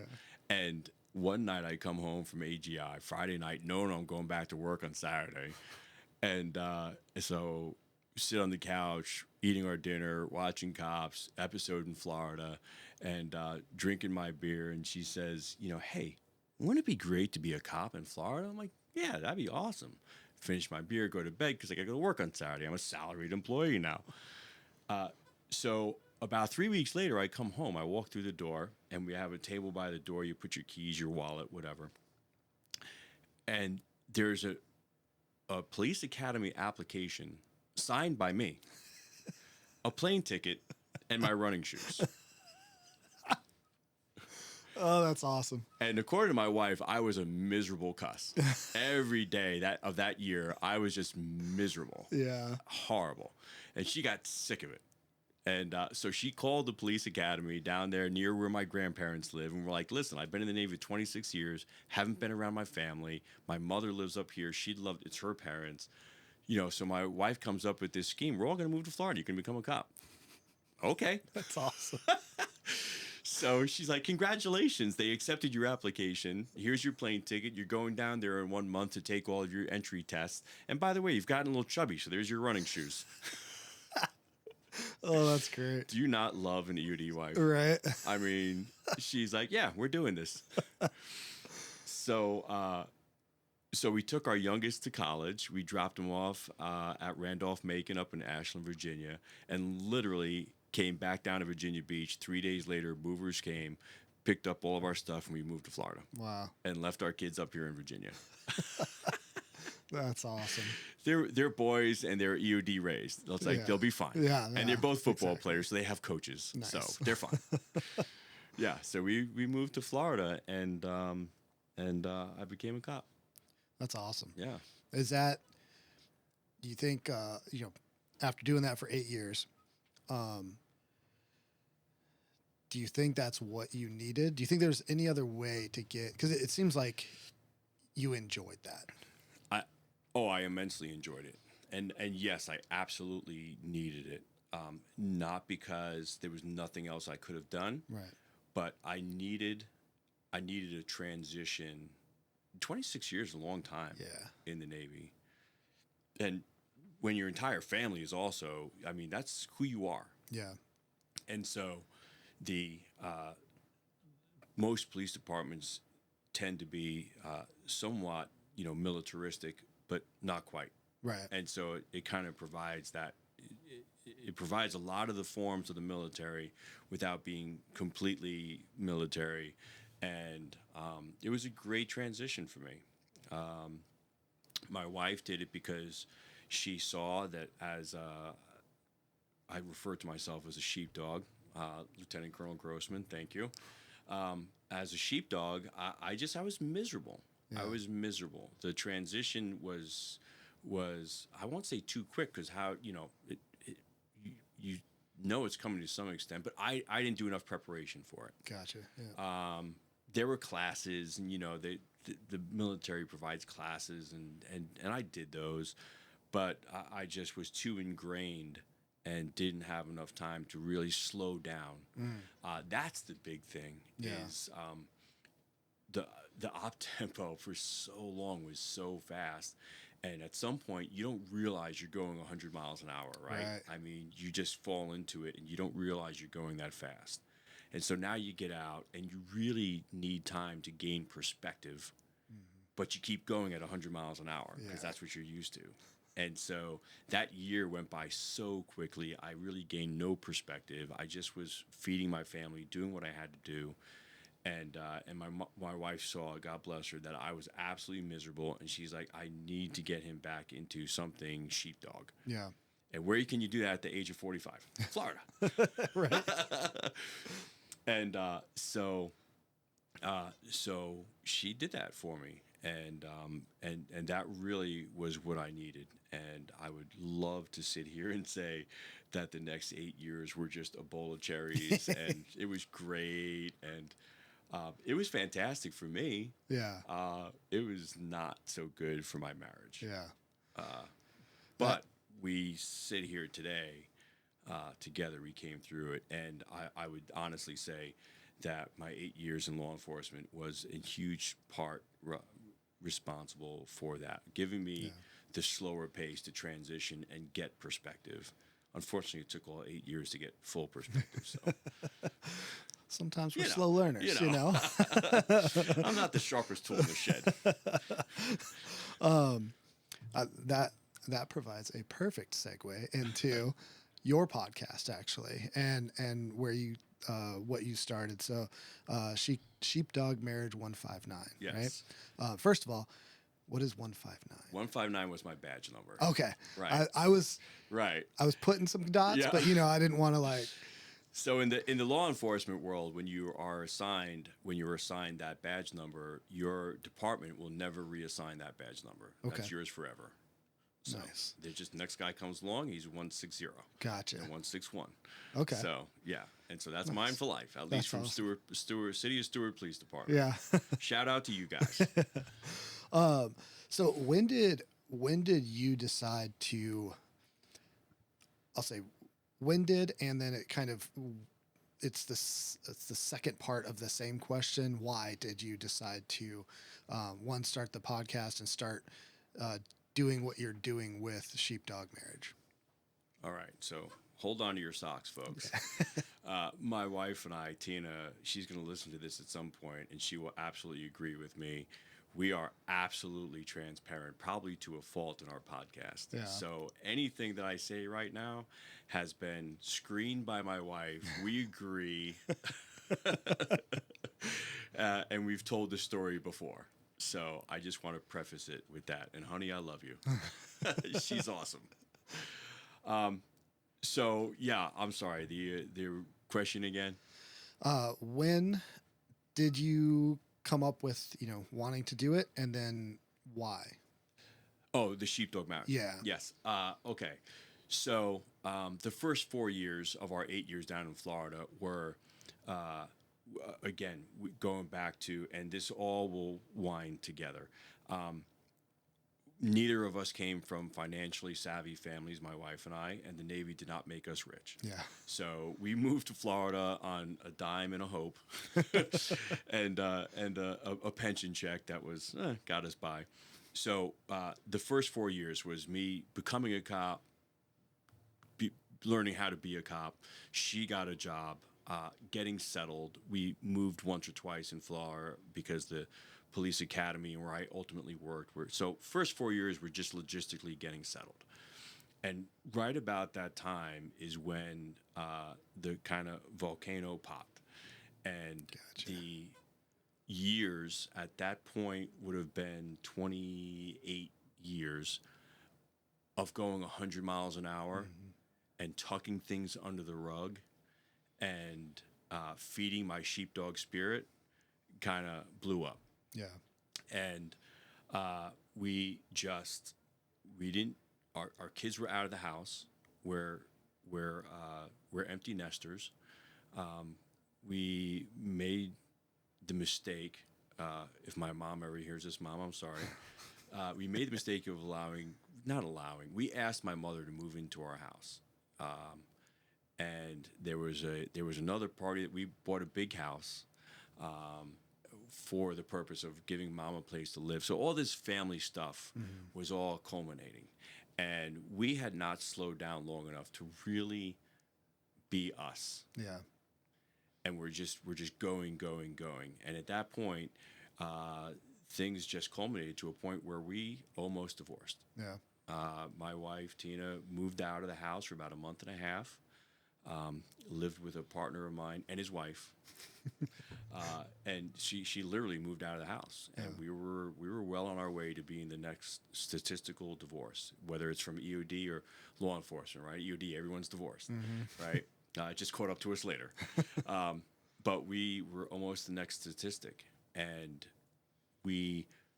while we had no idea where we were going, or why we were doing what we were doing, we were very adamant that God had brought us together. We had a lot of water under the bridge. We had to overcome so much stuff. And we're like, this can't be it. Yeah. And both of our parents are divorced. And we're like, is this our legacy? It just doesn't seem right. But we had a very difficult time finding a resource that we felt understood who we were, right? Who's going to understand the EOD deployments and cop life and all of that stuff? Yeah. And my wife, out of obedience, reached out to our church and said, hey, listen, we're in trouble. We need some help. And our church, God bless them, was like, hey, here, go to this marriage small group. And we're like, hey, listen, appreciate that, but not for nothing. We're going to contaminate everybody else in your small group. I'm telling you, this is not going to go well for your small group. You know what I mean? Like, I don't think you're understanding. There was no resource for us. God would have it. We were obedient. We went to a small group, and at that small group was a gentleman and his wife who many years ago was a 31. Oh, wow. Interesting. Right? I mean, right? Really? And they are the founders of an organization called Married for a Purpose. Okay. And we instantly connected with them. And they said, listen, we get you. Give us a shot. And we did. And we did what they call a reboot, a 2-day intensive. And it turned our life around. And the biggest thing that it did was it slowed us down. Yeah. And peeled back the onion on 26 years or 28 years at that point of all the stuff that we had never slowed down long enough to look at and really analyze and go, what are we doing? And so that became, as we came out of that process, we felt called by God to. God was like, the experience you had finding a resource? Well, guess what? Now you're somebody else's. Yeah. You know what I mean? Yeah. Who in uniform, whether it's law enforcement, military, first responders, who's going to walk in and say, I'm having trouble? Who's going to do that? Yeah. Nobody does that. Yeah. Right? Oh, well, we have this program, we have that program, we have EAP.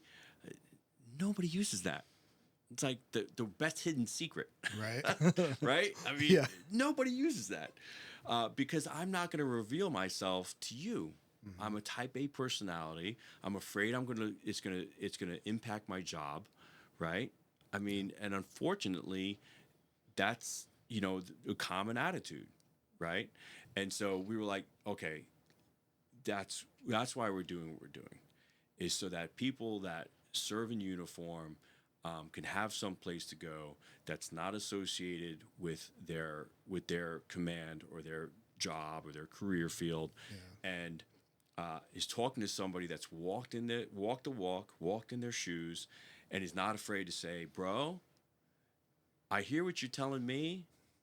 Stop telling me what you tell everybody else. Yeah. Now tell me the truth. Yeah. Right? And there's so many components, especially from the military perspective, where the transition from retirement into the civilian sector, the VA, there's a monster we could do an entire podcast about. Yeah. I mean, I'm going through that right now.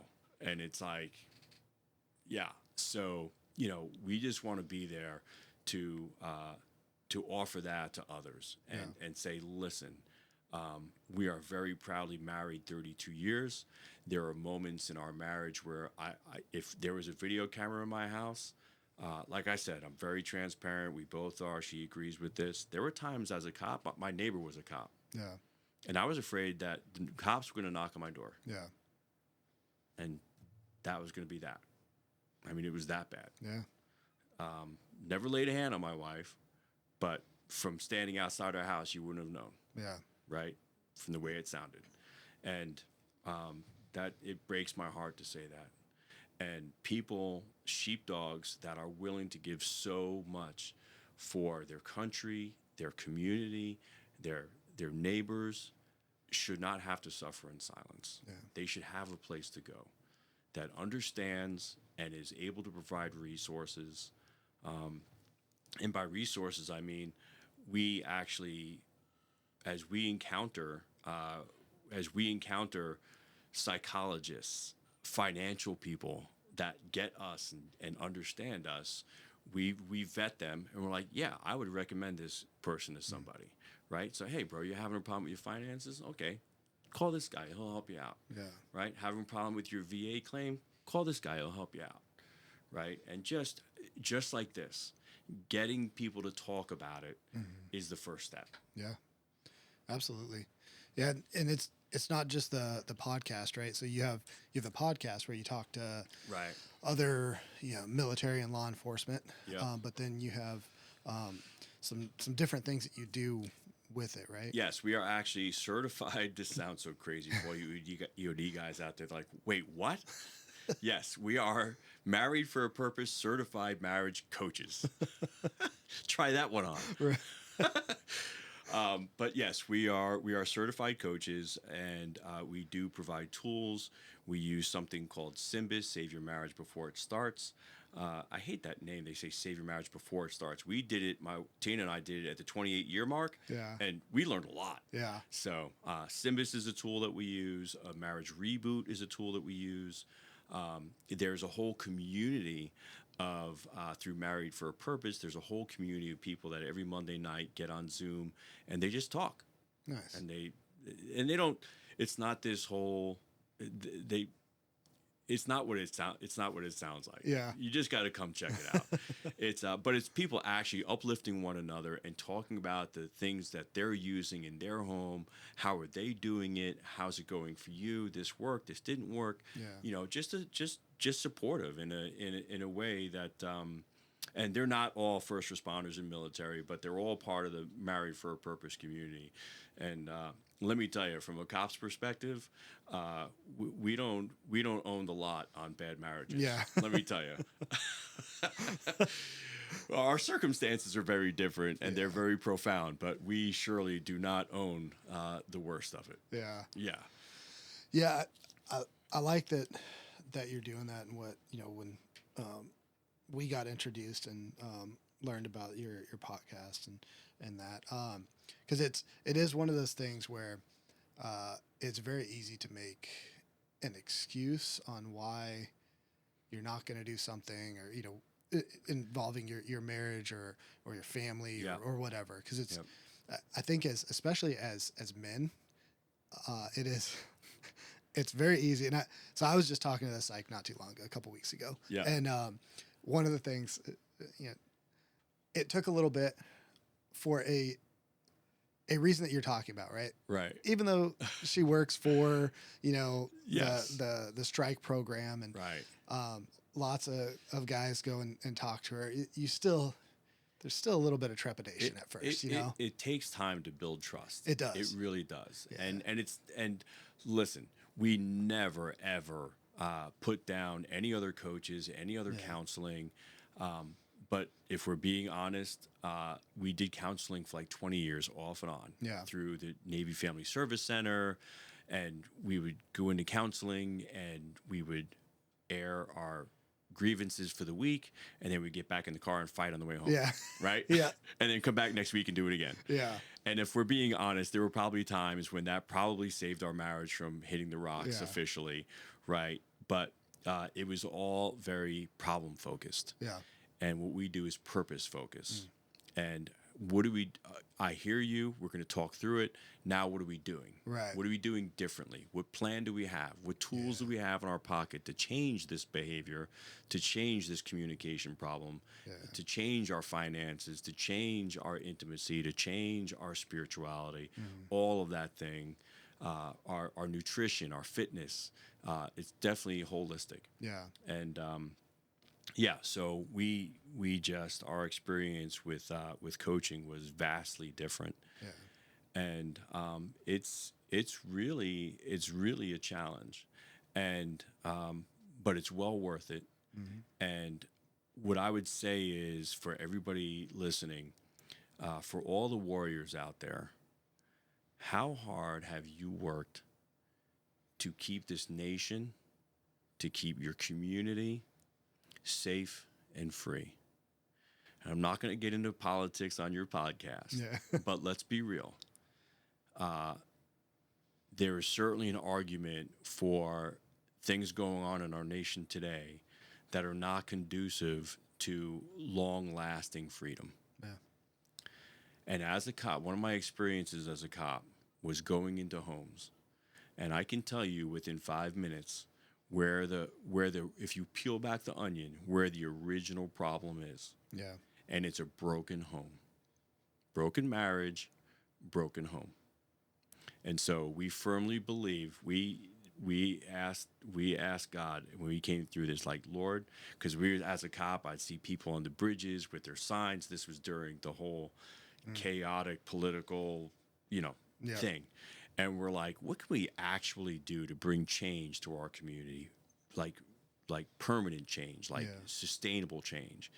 And the answer we got was help a marriage, you help a family, you help a family, you help a community, you help a community, you help a city. What a shame it would be for all of your service, and then you come out and you come into a community that doesn't recognize the basic principles of which you've been defending and fighting for, right? And our service should not end in our family paying the price, and it doesn't have to. Yeah. But we need to be intentional. We need to have skills.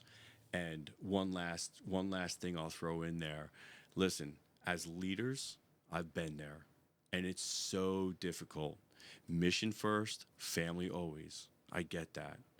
But anywhere that you can, you've got to keep the family in mind. Yeah. You've got to. Your job is not just to accomplish the mission. Yes, that is your primary job.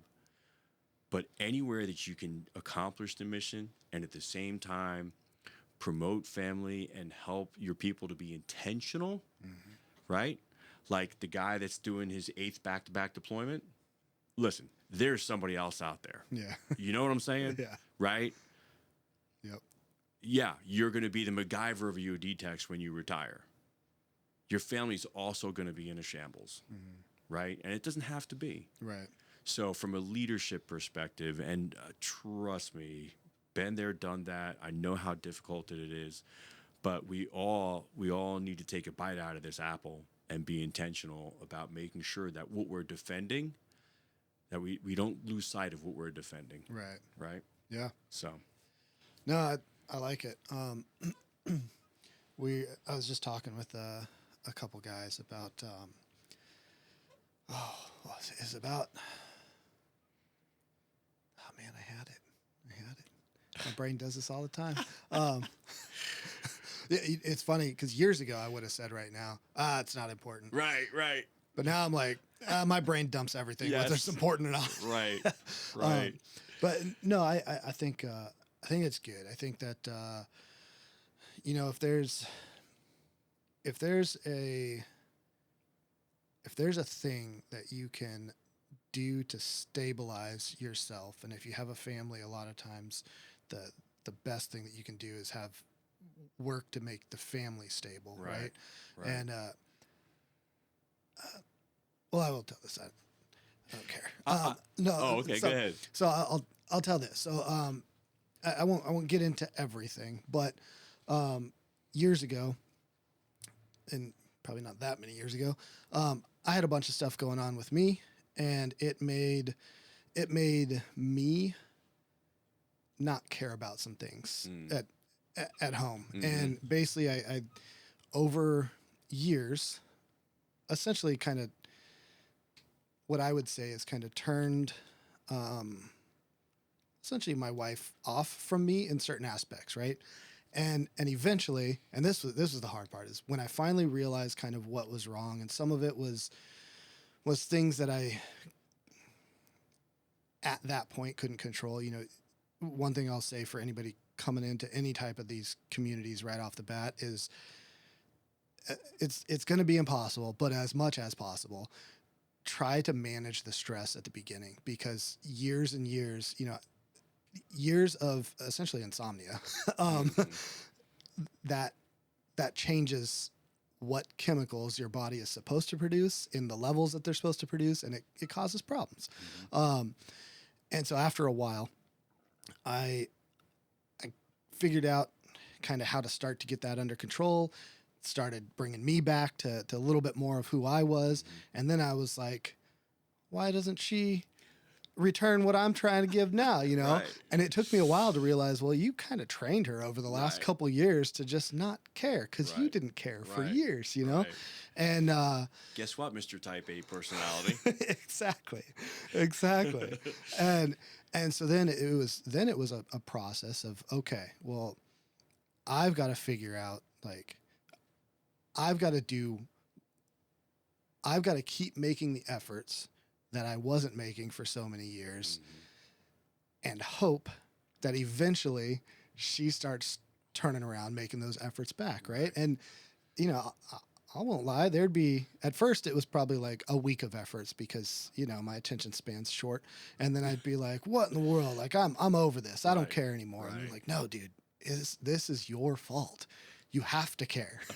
And then okay, I'm going to push for a month. And then, right, this isn't working. And eventually it is. Like, it does work eventually, but it would have been probably a smarter and faster move had I found somebody to then, work on it together with. Cause really I was working it on my side, but I think as guys, sometimes, like, specifically guys, I think sometimes we're like, if we even realize it's our fault, I know I think like this, well, it's my burden. It's my fault. I will suffer with this. I won't burden her with this. And, that's probably it. While it eventually worked out, probably could have worked out a lot faster if I had been like, hey, this is where I'm at. Like, I realized I screwed things up, because I don't think I ever told her I screwed things up. I just kind of like, oh, let's just go. So having something to go out to, having something that they're not going to instantly judge you, and come to you, and you're not like I've heard more than one occasion where guys in the community talk about things that they've done, seen, whatever, and the person on the other side of the table or on the other couch looks at them and is like with that, you're a terrible person, know? Right. And you're like, I know, that's why I'm here. Like, but did you notice where we're sitting? Exactly. But when you can go to a place where that that's not the look, the look is going to be, I know where you're coming from. Let's figure out where to go. That's awesome. And guess what? I can translate this for your spouse. Yeah. Right? Yeah. I can make this make sense for your spouse. If I can share something really quick. Yeah. So I'm going to break another EOD norm here. I'm going to talk about the Bible. I'm going to quote the Bible.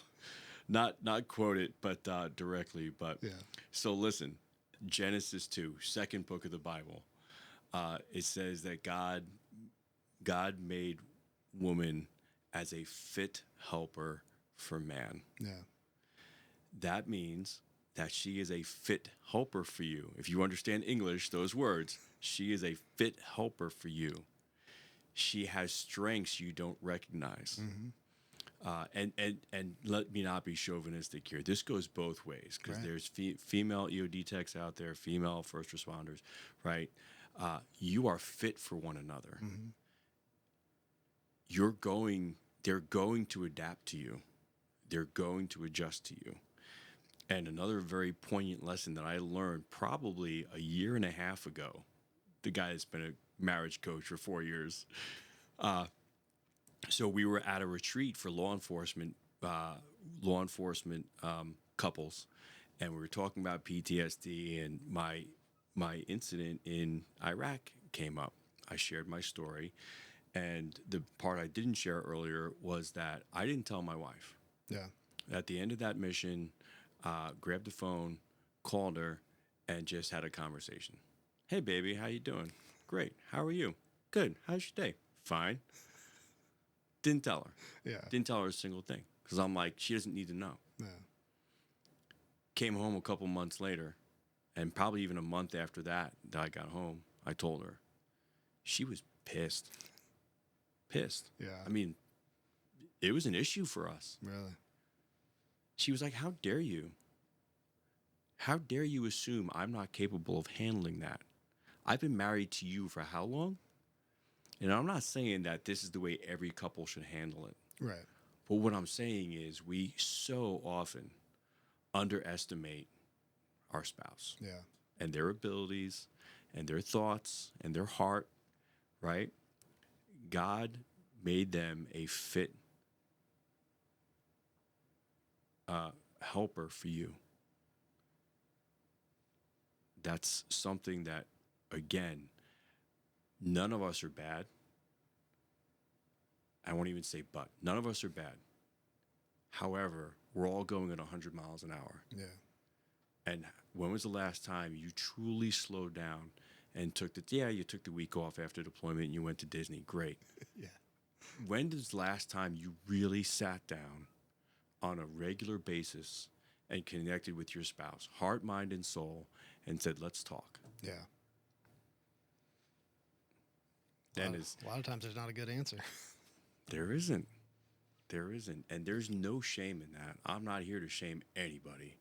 I'm here to tell you it can be done differently. Mm-hmm. And your post-service experience can be still married. Right.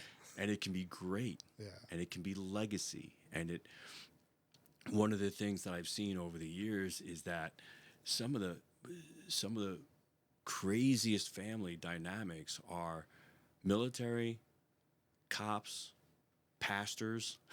Yeah.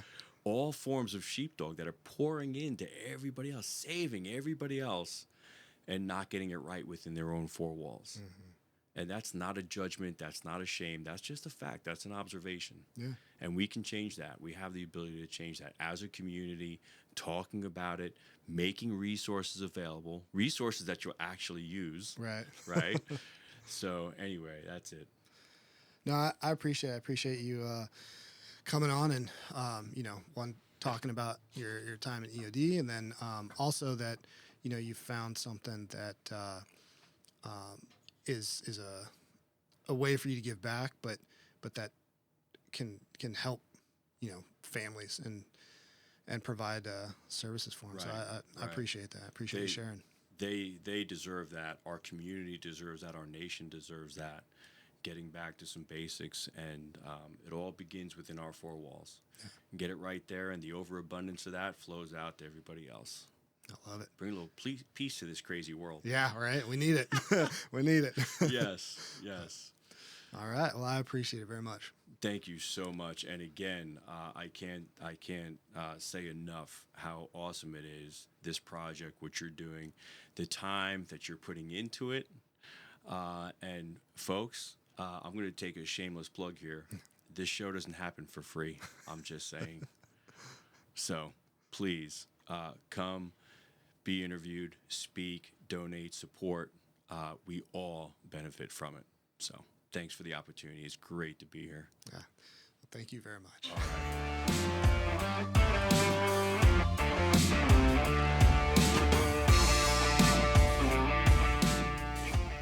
Thank you for listening to the Echo Oscar Delta podcast, where we talk to Navy EOD techs and hear the stories that they want to share.